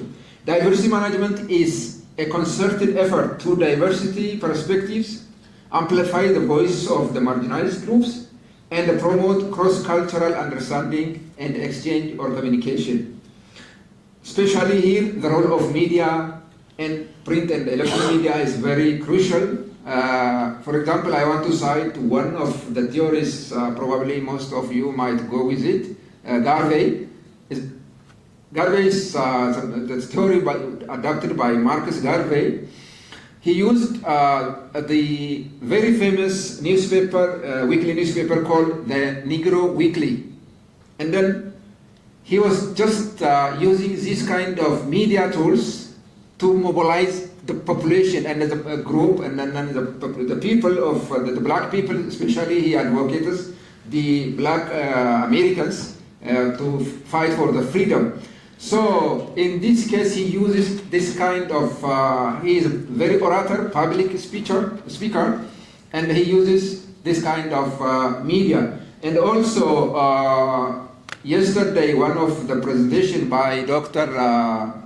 Chaltu, she presented on the use of music and art. Music and art has a powerful to mobilize society toward this self-determination. So, key roles of diversity management in the decolonization process. One is redirecting historical exclusion. Colonization imposed cultural, linguistic, and racial hierarchies, often marginalizing indigenous and local populations. So, diversity management helps reverse these exclusions by formally recognizing marginalized peoples in public policy, education, and governance. Two, decolonizing institutions. Schools, colleges, universities, church, parliaments, and corporations often reflect colonial power structures and even they reproduce colonialism. Especially, I want to stress over here, one of the South African leading scholar by the name Ali, he says that we have universities in South Africa, but we have no African universities. That means the universities in Africa, including ours, are just the propagators or inculcators in the mind of the people, the Western ideology, the Western knowledge system. So that's why the schools, colleges, universities, and other training institutions are just propagating and inculcating in the mind of the people the Western knowledge system. Managing diversity from a decolonial lens involves hiring leadership that reflects ethnic and linguistic plurality, curricular reform to include multiple epistemologies like African, indigenous religions, and recognizing indigenous governance systems and local knowledge, African communication communitarian epistemology, ACE, AIKS, African Indigenous Knowledge System, and then Afrocentrism, Gada, Ubuntu, especially when we are talking about Afrocentrism, it is about the centering of African history, culture, and language, and its values in the center. Because the Westerns are just pushing back to the periphery the African identity. So Afrocentrism is theory, ideology, and the philosophy of Africans to just see themselves in their own value system. And then if we take Gada and Ubuntu, Ubuntu is in South Africa and the Gada is in Oromia. These two are very powerful. They are regarded, considered by many of the scholars as the African philosophy, African epistemology, and African ontology. And then they are very powerful. The third one is recognizing multiple identities and ontologies. A decolonial approach to diversity affirms plural ontologies, ways of thinking, knowing, being, and living that do not conform to Western norms. Colonial rules often flatten identities into colonial categories. Example, tribalism, ethnic minorities, and so forth. Diversity management supports intersectional inclusions, race, gender, class, ability, and religion. Rebuilding social cohesion. Diversity management can foster intercultural dialogue, reconciliation, and coexistence based on mutual respect and dignity. Shifting from tolerance to equity. Diagonal diversity management reframes differences as foundational to justice and shared governance, not as a problem to manage. Diversity management, when rooted in diagonal theory, becomes a radical process of reimagining power, identity, and justice. Diversity management is not about celebrating difference alone, it's about redistributing power, recognizing epistemic and ontological plurality, and healing the fractures of colonialism. Examples and application in Africa, for example, in Ethiopia, Nigeria, or South Africa, managing ethnic and linguistic diversity is key to decentralization, federalism, self-determination, and peace building. The use of local indigenous language in education, work, court, and governance reflects a move towards diagonal diversity inclusion. The use of indigenous language and associated indigenous knowledge in formal and informal education processes against the hegemony of coloniality imposed Western language is part of decolonial diversity management. I think that's it. No, I have one. Okay, let me just rush to the role of capacity building or capacity development in regional processes. Capacity is the ability of people, organizations, and society as a whole to manage their efforts successfully. Capacity development is transformative strategy for reclaiming autonomy, restoring dignity, and dismantling colonial legacies in institutions, knowledge, governance, and society. Diversity development is an act of rebuilding what was taken and broken, stolen, or silenced. It is about sovereignty, empowering healing, and transformation. Just let me give you examples of capacity building. The role of capacity building in the decolonization process. One is rebuilding indigenous institutions and knowledge systems. And then the other one is epistemic empowerment, especially I took one of the theories from Garvey. He says back to Africa. I said this back to Oromia. Probably the issue of integrating Gada or local indigenous knowledge of Oromo into modern science and technology, like the yesterday's presentation by Dr. Galan, AI, and the knowledge management tools by Dr. Hirut, and also Simke by Professor Kue. These are the practical examples of capacity building in Oromia. And also we need to institutionalize the Cairo and the Karre movements, especially empowering the youths. This is one strategy of capacity development. Leadership and governance transformation. Many pre-colonial states inherited colonial bureaucracies that were not designed for democratic or inclusive governance. Decolonial diversity, capacity building cultivates accountable, culturally rooted, and people-driven leadership, especially among historically marginalized groups, ethnic minorities, women, youth, etc. In Oromia case, empowering local communities, establishing political literacy program, leadership development program, institutionalizing Cairo and the Karre, civic societies, religious institutions, professional associations, etc. Economic and technological sovereignty, economic self-reliance.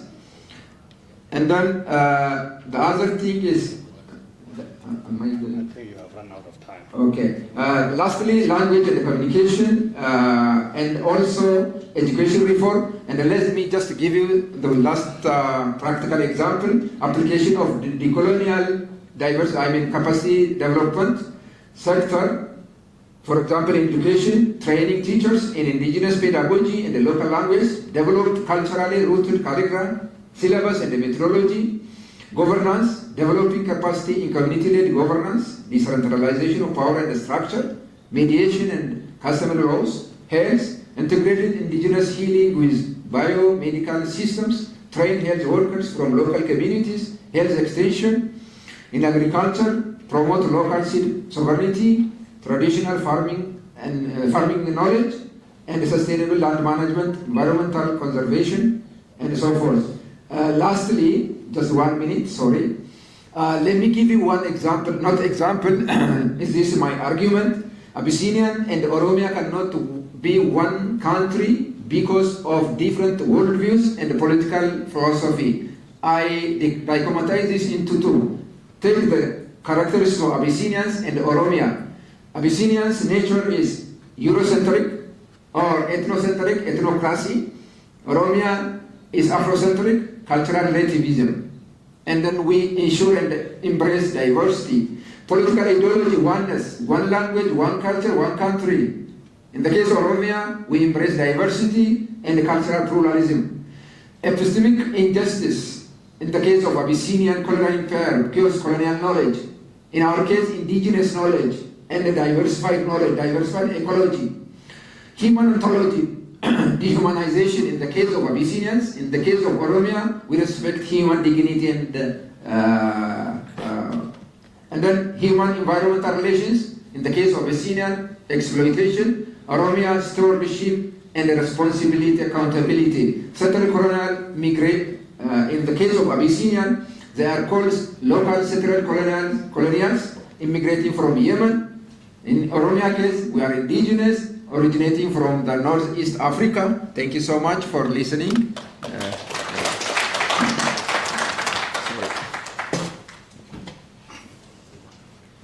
So, narratives. These are some of, and by the way, these are the scholarly areas, I do believe, that in, was it around 2014 when Dr. Donald Levin, Professor Levin was attending. I think I do remember about the three narratives of the Oromo political struggle. I do believe that the papers that were presented mainly is on one of the narratives, and it calls for a political emancipation and the independence of the Oromo state. That said, I think we don't have time. I would like to present and congratulate the presenters on a very scholarly, kind of academic presentation.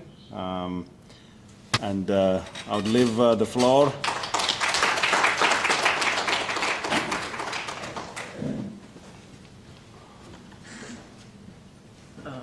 Thank you very much, presenters. Starting from the beginning today, we have heard really a good presentation, and I think we are done, right? So we appreciate that you came in time, present really a wonderful presentation. I hope you will continue. You have a great day. I will see you next minute. Next, please, I still appeal to all, not now only to presenters, but to moderators. To moderate means just simply to bring it to just time, okay? So that we need to share, we need to yield or give a fair share for others. We don't have really, we are running and fighting about time. So please stick to that. Just facilitate for presenters their time. Now, I just simply not to take more time. I really appreciate those who are listening for us, who are Zoom online. Be patient with us. I didn't forget you. Thank you very much for being there, for listening, for following. We appreciate, value your patience with us. And the next moderator will be Dr. Moses Aga, and we will hear shortly life experience. Thank you very much. I will yield the podium to Dr. Moses.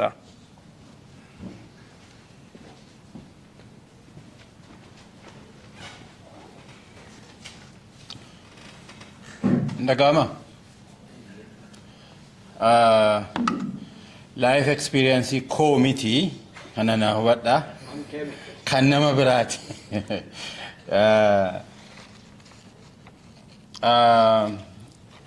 Afaan Oromootiin moo afaan Ingiliishiitiin dubbatta jennaani walumaanan makaa naan jedhani. Kanaaf anis walumaanan makaa. Obbo Abbaa Abdurrashad Abdurrahman Muhammad yookaan Abbaa Urjii wal simbarsiisuuf gammachuu guddaan natti dhaga'ama. Mata dureen haasaa isaanii kottaa eessa jiru? Kottaa. Mata dureen haasaa isaanii amna afaan Oromoo ugguramarraa gara bayyannotarraa gara ciminaa yookaan the journey of afaan Oromoo from suppression to survival and from survival to strength. I think everybody knows about Urji, but let me say a few words about him before he presents. Mr. Abdurrashad Abdurrahman, widely known as Abba Urji, is a respected entrepreneur, community leader, writer, historian, and a lexicographer. He is renowned for his lifelong commitment to preserving and promoting the Oromo language, history, and culture. Abba Urji was an active participant during the early and difficult years of Oromo people's struggle for liberation. In 1978, he fled the Derg regime to neighboring country of Djibouti. Although he had opportunity to immigrate to United States or Canada, he chose instead to dedicate himself to strengthen the Oromo Liberation Movement and join its foreign relation wing. I'm going to make it short, not to take too much of his time. On the literary front, Abba Urji has published 7 influential books to date, 5 of which are available to purchase. Please purchase his book. They are outside. Simply put, I will call him one of the Oromo libraries. We have a lot of libraries. So we should treasure. These are our treasure. Kalesa asako dhageeffataniittu warra ani Oromoo qara jedhe keessaa isaan kanadha tokko jechaadha. Now, without further ado, I will give the floor to Obo Abarji.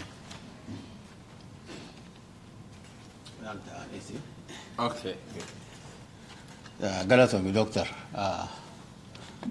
Faru ajaibati. Akam oltan jennama ya akam oltan. Jirra jirtu. Jirra jaga sudatina. Sudatina bayina bidubbin adde ko nama dibatta lakawti. Akasuma doctor nis anile nakasuma. So harka fi dawa gutan kame. Akas. Manguddumman nak fudhatteeti jilbi kiyya hedduu na dhaga'aan jiru soo gattaayetiin waan hin qopheessine dhiheessaa na uffalchaa.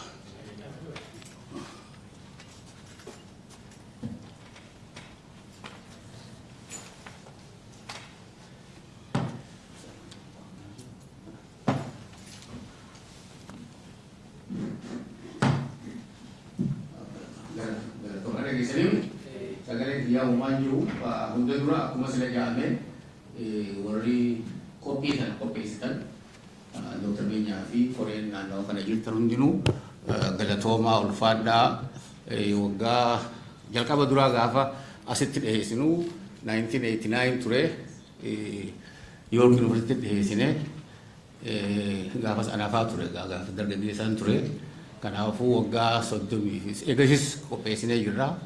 Haa ta'u malee bara 36ffaadha baga as geenye jaarmeeni kuni akkasi guddatee as ga'uun isaa waan guddaadha hundumaafuu ulfaadhaan jaa wanni qopheessaa jiru dhimma nu hunda laalu afaan Oromooti. Afaan Oromoo eessa ture eessa jira eessa deemaadha. Kana seenaa isaa gabaabseetiin haasawaa na hordofaa. Afaan Oromoo akkuma uummata isaatti afaan bara dhibbaa oliif gabrummaa jala jiru ammallee afaan hanga ammaatti abbaan harkatini abbaa isa leellisu isa guddisu kan harkatini diinni gaafa uummata Oromoo gabroonfatee irraa kaasee afaanicha uummata isaan dubbatuun adda baasee ajjeesuuf jibbaate cimaa godhe karoora adda addaatti baafatee haala hedduu keessa deeme. Kanaafis aadaa fi hooda bu'uura guddina isaa tahaniin adda baasee ittiin barachuu fi barreessuu heeraan dhorkee mi'oota sabquunnamtii kanneen akka raadiyoo fi televezyiinii irraa ugguree biyyattii irraa iggitee magaalota irraa iggitee baadiyyatti hambisee afaan nama doofaa afaan nama qaroomina hin qabnetti akka laalamu godhe. Aniin kuni lola calanqoo kan 1887 godhameerraa baras jahatee misa galboodhaan dhaladhe. Yeroo waan dhaladhu gana 70 hin geenye akaakoon kiyya ni jira akkoon kiyya ni jirti warri lola calanqoo beeku warri afaan aadaa keenya beeku ammoo haala amma jedhamu kana keessatti dhaladhe haala namni keenya afaan isaa irraanfatee maali dhiisee keessaa ka magaalaa jiru afaan alagaa fudhachuutti dogoggoraa jiru. Afaan Amaaraati gaafa asitti kan naannoo san jiru naannoo waan dhaladhetti afaan Adareetu jira so afaan sadiitu jira ani afaan Adareetiin dura mana keessatti afaan Oromoo haasa'u malee afaan Adaree afaan magaalaa Hararii so saniin haasa'u ture san booda afaan Amaaraati akkasitti afaan Oromoo jalqabee isinii kaasa. San dura immoo seenicha deebi'uudhaaf jalqaba bara 62 haala kana jijjiiruudhaaf waa lamaatu godhame. Tokko Somaaleetu bara 1960 bilisoome. Somaaleen bilisoomnaan isii wajji biyyoota hedduu bilisooma. Afrikaan gaafas bilisoomu jirti. Afaan Oromootu bara 1962 walakkaa ji'a birraa raadiyoo Somaalee irraa jalqabe. Kana kan ta'e nama Ayyuub Abubakar jedhaniinitu biyyarraa baqatee Somaalee dhaqee olola mootummaan Somaalee Haile Sillaasee irratti of turuu qooda fudhate. Afaan Amaaraatiin ture. isa afaan amaaraa haasa'u afaan amaaraa qophii afaan amaaraa keessatti afaan oromoo dhumarratti waa jechuu jalqabe haasa'u gari dhaamsa afaan dabarsuuf yeroo kana namni isaa wajji hojjetu Geetaachoo Garadoo jedhama afaan biyya Itoophiyaa keessatti dhorkamaa ta'e irratti haasa'u jedheeti namicha yakke mootummaa Somaaleetti namichi kun Geetaachoo Garadoo cuuphataati rabbi sin agarsiisu booda mootummaa Somaalee bira gaa dhaqu itti hime maali jennaan afaan uummanni biyyaa beekuttiin haasa'u jiraa jedheen akkasiin ji'a birraa 1962 afaan oromoo raadiyoo Somaalee irraa haasa'uu jalqabe afaan qottuu jedhame yeruma kana 1962 naannoo Dirreedhawaatti sossoohinsi afaanii fi aadaa jalqabamuuf ta'a san dura ji'a 9 kana dura cidhaa ture Dirreedhawaa keessatti cidhaa nama guddaatu ture achirratti warra wallisuu jira afaan amaaraa wallisan afaan Somaalee wallisan afaan Hararii wallisan afaan Arabaa wallisan kana dargaggeessi keessa jiru maqaa isaa dhawamee maaloo guutakka afaan keenyaas nu dhageessisaa kaajee lallabe waggaa kana maal jaaniin afaan qottuu yoo muuziqaan dhawuun taatu yoo ittiin dhawan ni cabxii jedhi meeshaan biyyoota keenya keessatti afaan kun hundi irratti wallifamee kan afaan oromoo bifa kana horuu ture. This is 1962 gabrummaa booda waggaa 73 hubadha. Of course Minilik 1972 haa jalqabu weerara 89tti Boronatti haa dhaabu bina 25 keessatti sossoha godhee san booda amata 90 kana keessatti afaan oromoo akkas tahee hawaasni biyyaa achi jiraatu alagaan hundi afaan qottuu jaaniini ittiin qoosuu jalqaban kana gaa booda manguddoon naannoo sanii ka booda dargiin ajjeefamuuf ta'an waliin qabamanii akka kun ta'uu hin qabu jaanii ijoollee isaaniitiif mi'a muuziqaa bitanii ji'a 8-7 keessatti baandii 5 dhaabbattee Dirreedhawaa keessatti wallee afaan oromoo almost 100 ol wallisanii hawaasa duraan if jibbaa ture qaanfachaa ture akka afaan isaatiin haasa'u godhuu jalqaban. This is 1962-63. 64tti Finfinnee dhaqanii afaan keenyaas raadiyoo keessa nu naqaa jedhanii kadhatanii didanii horii kennanii booda afaan oromoo akka afaan qottuu jedhamee akka raadiyoo Itoophiyaa irraa haasa'uun godhame. Inni kun egaa 64-65tti baandiin ni diigamtee warri silaa wallisu gariin isaanii biyyarraa baqatan 66 Alii Birraan Finfinnee bahee baandii Kibur Zabanyaatti mindaawee wallisu jalqabe. Imagine yeroo kana waa sadii jira. Alii Birraan afaan qottuu wallisa. Xilahuun Gassasaa afaan gaallaa wallisa. At the same time eenyu Keeniyaa jiru maqaa isaa irraanfadhe Maarree Jirma Abdullaa Jirmaa afaan Booranaa wallisa. Afaanuma tokkootu yeroo kana keessatti bakka sadii ta'e. Sanuma. Ali Birraa Abbaa Yaaman qottinyaa zafan zifalliin jaaniin. Xiraa'uun gaallinyaan jaaniin. So kuni bara 1963 haala kana keessa bara 1973 naannawa Hararitti raadiyoo akka bananiif obbo Hussein Adam Tamasgan Bayyana Tamasgan Gammadaatii fi Kumaa Idee dhufan. Yeroo kana maal tahe dhufanii mari'atan deemaatii afaan reediyoo kanaa jedhaniin. Reediyoo kanaan afaan maal jennaa jedhanii mari'atan. Afaan maal jenna? Kan qottuu jennamu, kan gaallaa jennamu, kan booranaa jennamu. You know what happened? Afaan Oromoo jedhanii. Ani yeroo saniin jecha Oromoo jedhu dhagaye. 1973. Sandura kitaaba tokkoon arge, kitaaba xiqqaa tokko Oromoo, French and Amharic.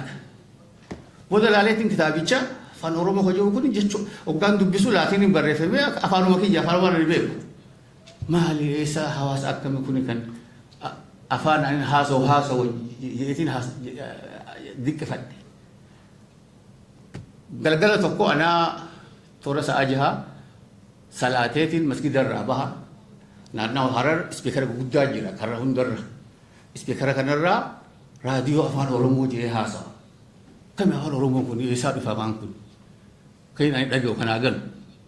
Jedheen akkasi barbaadee ji'a 3-4 booda dhaqee isaaniinis wal baree san dura afaan Amaaraatiin barreessu ture.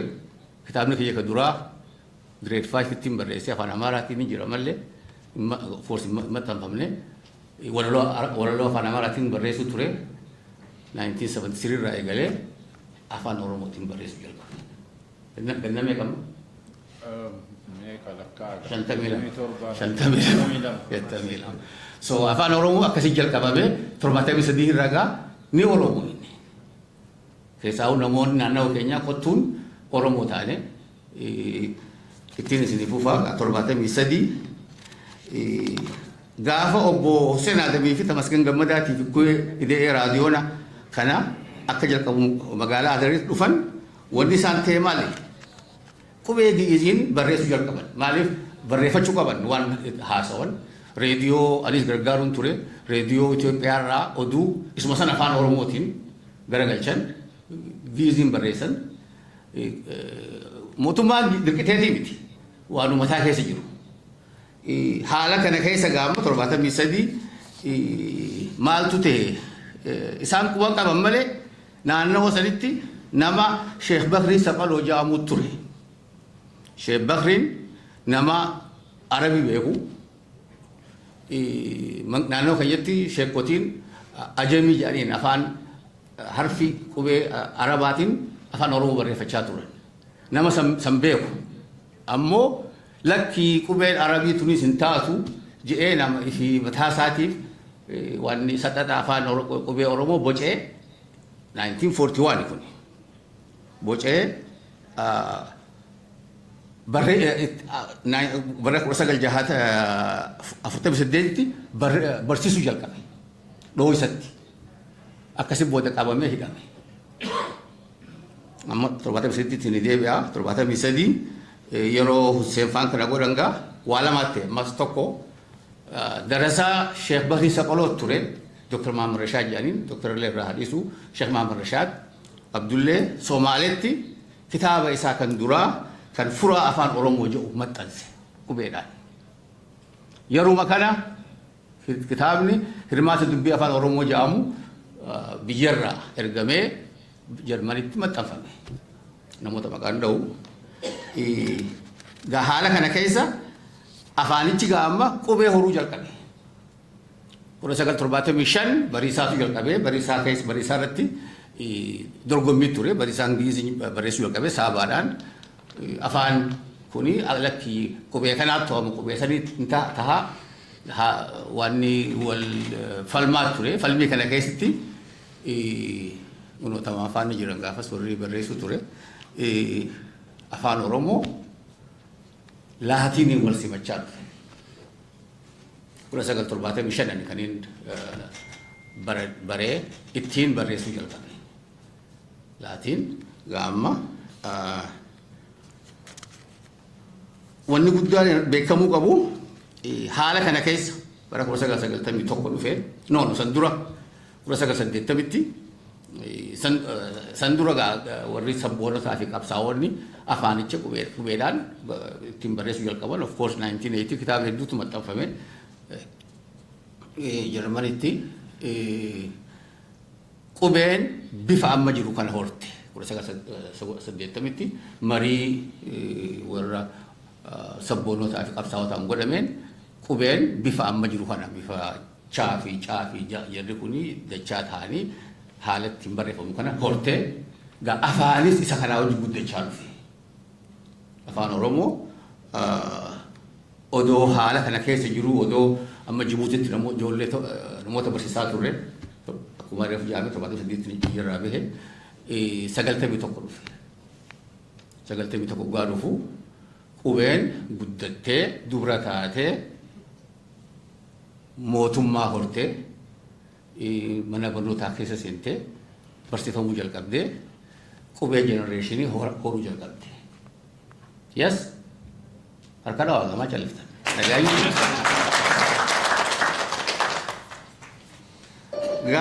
Wanni ta'e maali? Qubeen bifa mootummaa biyyaatti halaalamtu malee afaan Oromoo sadarkaa biyyaatti haa dubbifa haa barreeffamu malee qaalicha akka mareefu eenyu kan nu dhiheesse Dr. Beenyaa Adanaa fakkaata ministeera barnootaa jedhee warra farra qubeetiif afaan Oromoo tahantu mootummaa amma jirtu kana keessa seenaa dhufe. So haalli jiru haala qubeen ammallee idditii harkatti keessa hin jirtu. Dubrummaa si dhabdee jirti for sure. Heerumtee jirti. Ammoo at any time mootummaa kanarraa divorce godhuu ni mala. Kana quba qabaadhaa. Gaa kana booda maal godhuu qabnaadha. Takka beekaa. Afaan nuti qabnu kun afaan Oromoo afaan mootummoonni Minilik irraa eegalee hanga Mangistuutti ajjeesuudhaaf tattaafatani. Mootummaan Dergii afaan Oromoo ajjeesuudhaaf 1984 baajata baasee afaan kun afaan du'uu deemu arkaaviirra raafii kaa'uu qabna jechoota jedhee afaan murteesse. Afaan ni du'a jedhee inni kaa'e ajjeesuudhaaf. Afaan santu har'a as ga'e. Haala kana keessa har'a beektu addunyaa keessatti afaan 7,150 jira jedhama. Afaanota kana keessa hawaasni Oromoo warra afaan Oromoo hawaasa miliyoona 60 falmata. Jechuun uummata miliyoona 60tu afaan kana himata, falmata. Warra Keenyaa ka biraatti dabalee maybe 65-70 ta'uu ni mala sirriitti lakkaa'amni. Afaan miliyoona 60 himatamu kan mootummaa hin qabne jiru addunyaa keessa. Addunyaa keessa afaan 750 jiraatu hin jedhe. Afaan 83 qofa hawaasa addunyaa biliyoona 80 keessa biliyoona 7 dubbata. 80% of the population speaks only 83 languages of the world.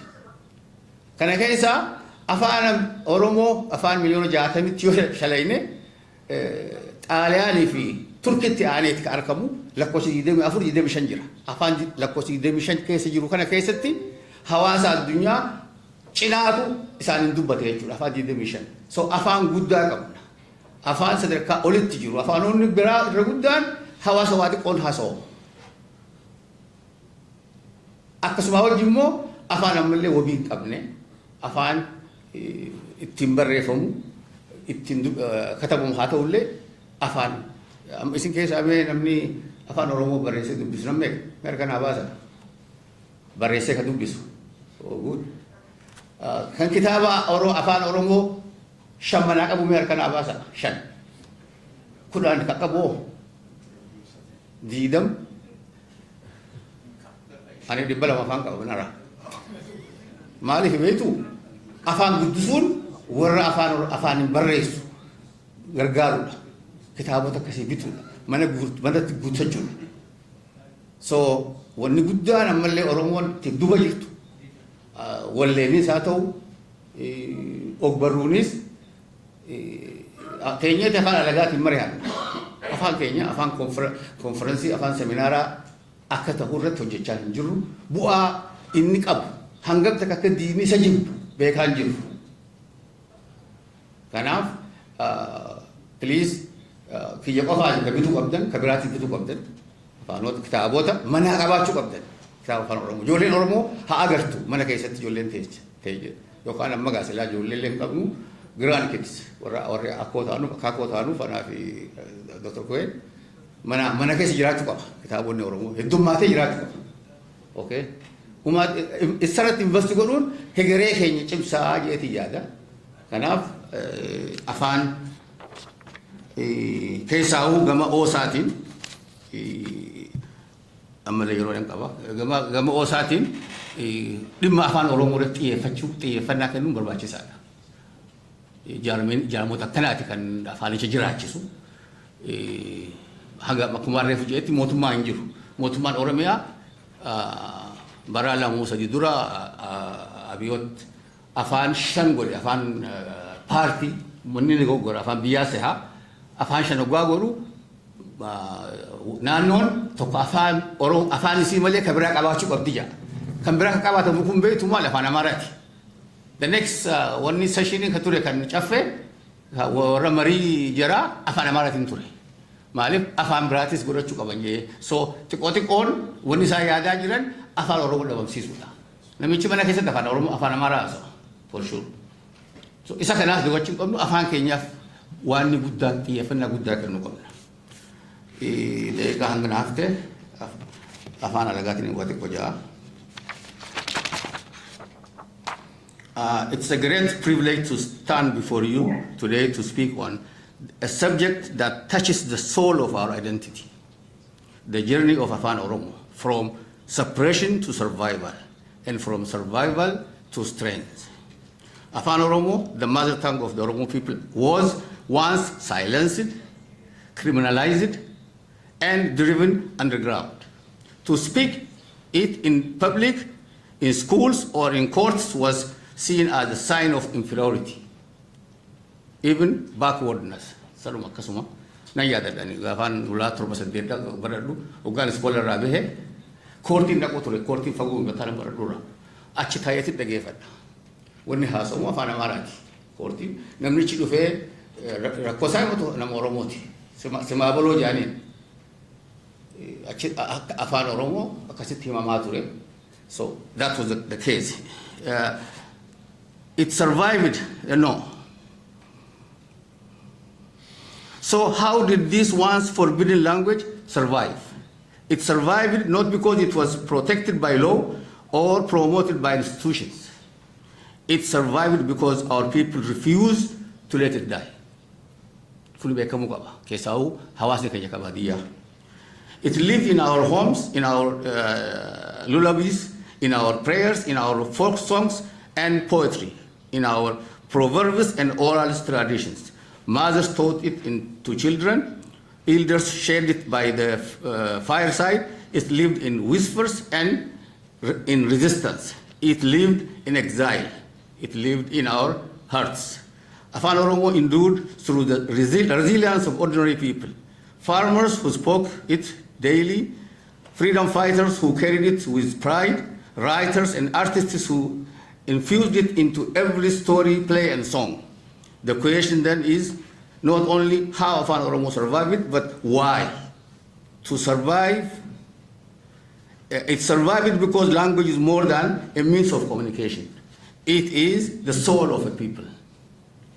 It is how we name the world, how we make sense of our reality, how we pass down wisdom and values from our generation to the next. Refugee Amejira. Jolen tenyam Afan Oromo betu regudan. Mana kana kesa warri ilman qabu warri ilman sane Afan Oromo haso war kana baftu. Ani tiya ani ba betu. Joletiya tu biye deke warri kenya mal kata nanja. How? Isang qofa miti joleti urban ke kabiye deke es akkamiti Afan tiya number tisin nanja. So rakkinu tuqamnu tok waloda rakkuna waloti furmati sabar badu barbaachisaadha. Joolleen afaan keenya hin beekne waan isaan dhaban nutti mul'atu. Reefu haasa'umaa ture eenyutu haasa'e hin beeku. Seenaa safuu waan jiru waan Oromoo hunda mataa isaanii keessa hin jiru jechuudha. Ni faranjaawan jaama dur beetu warra Finfinneeti ka afaan Oromoo hin beekne jennee kan qoosaa turre. Har'a ilmaan keenya kan hin beekne. So to lose our language would have meant losing our memory, our heritage, ultimately our identity.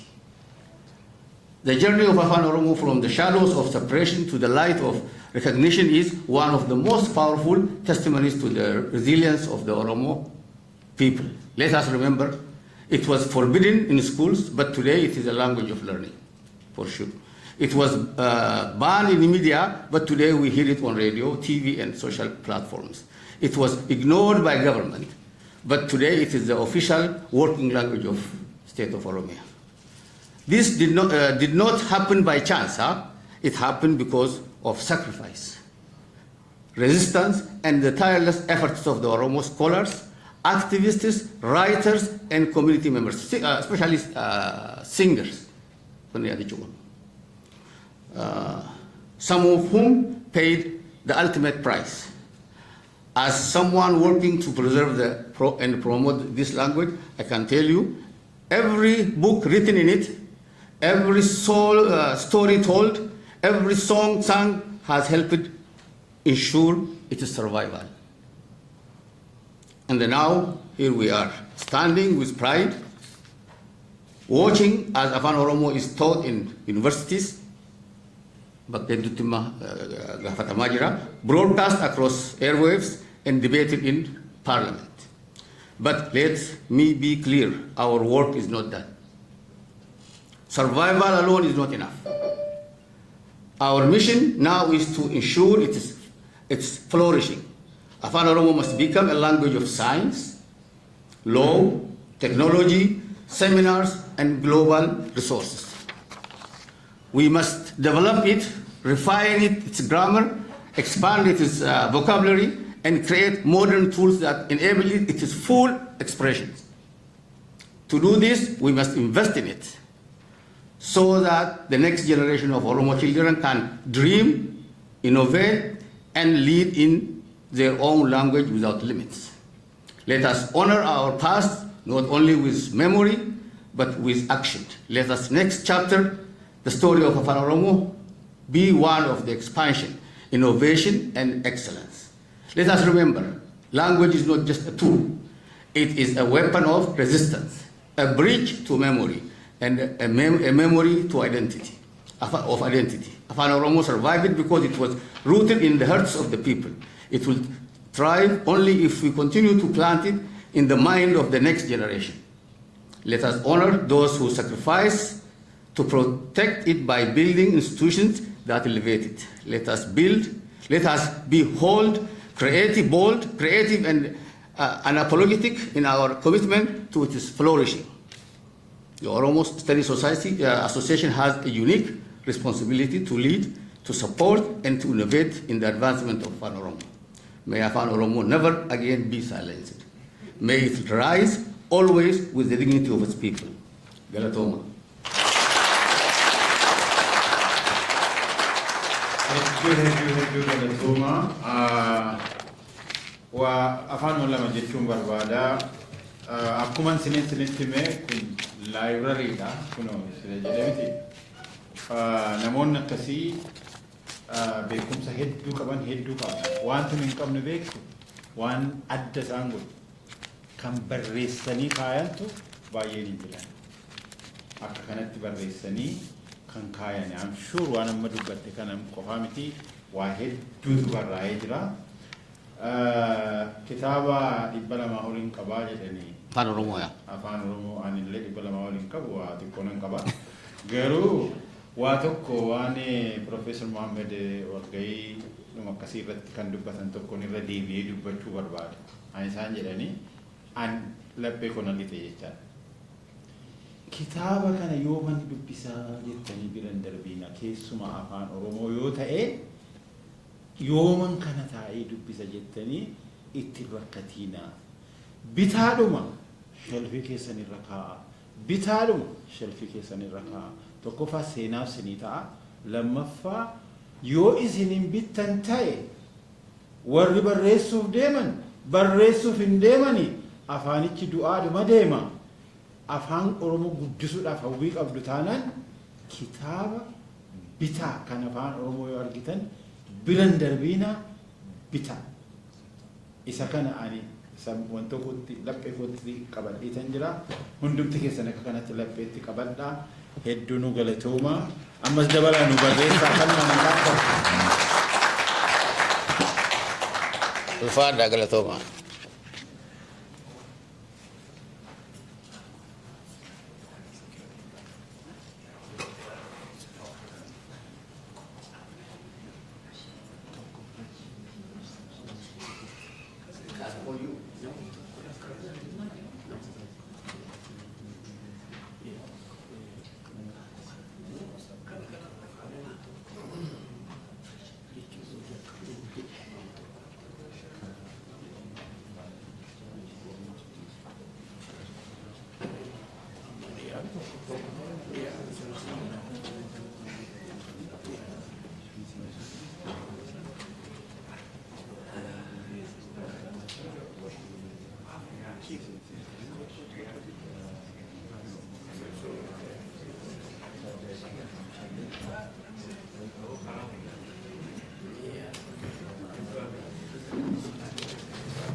All distinguished guests, we are approaching our time that I have already announced. Around 1, we will be having a business meeting.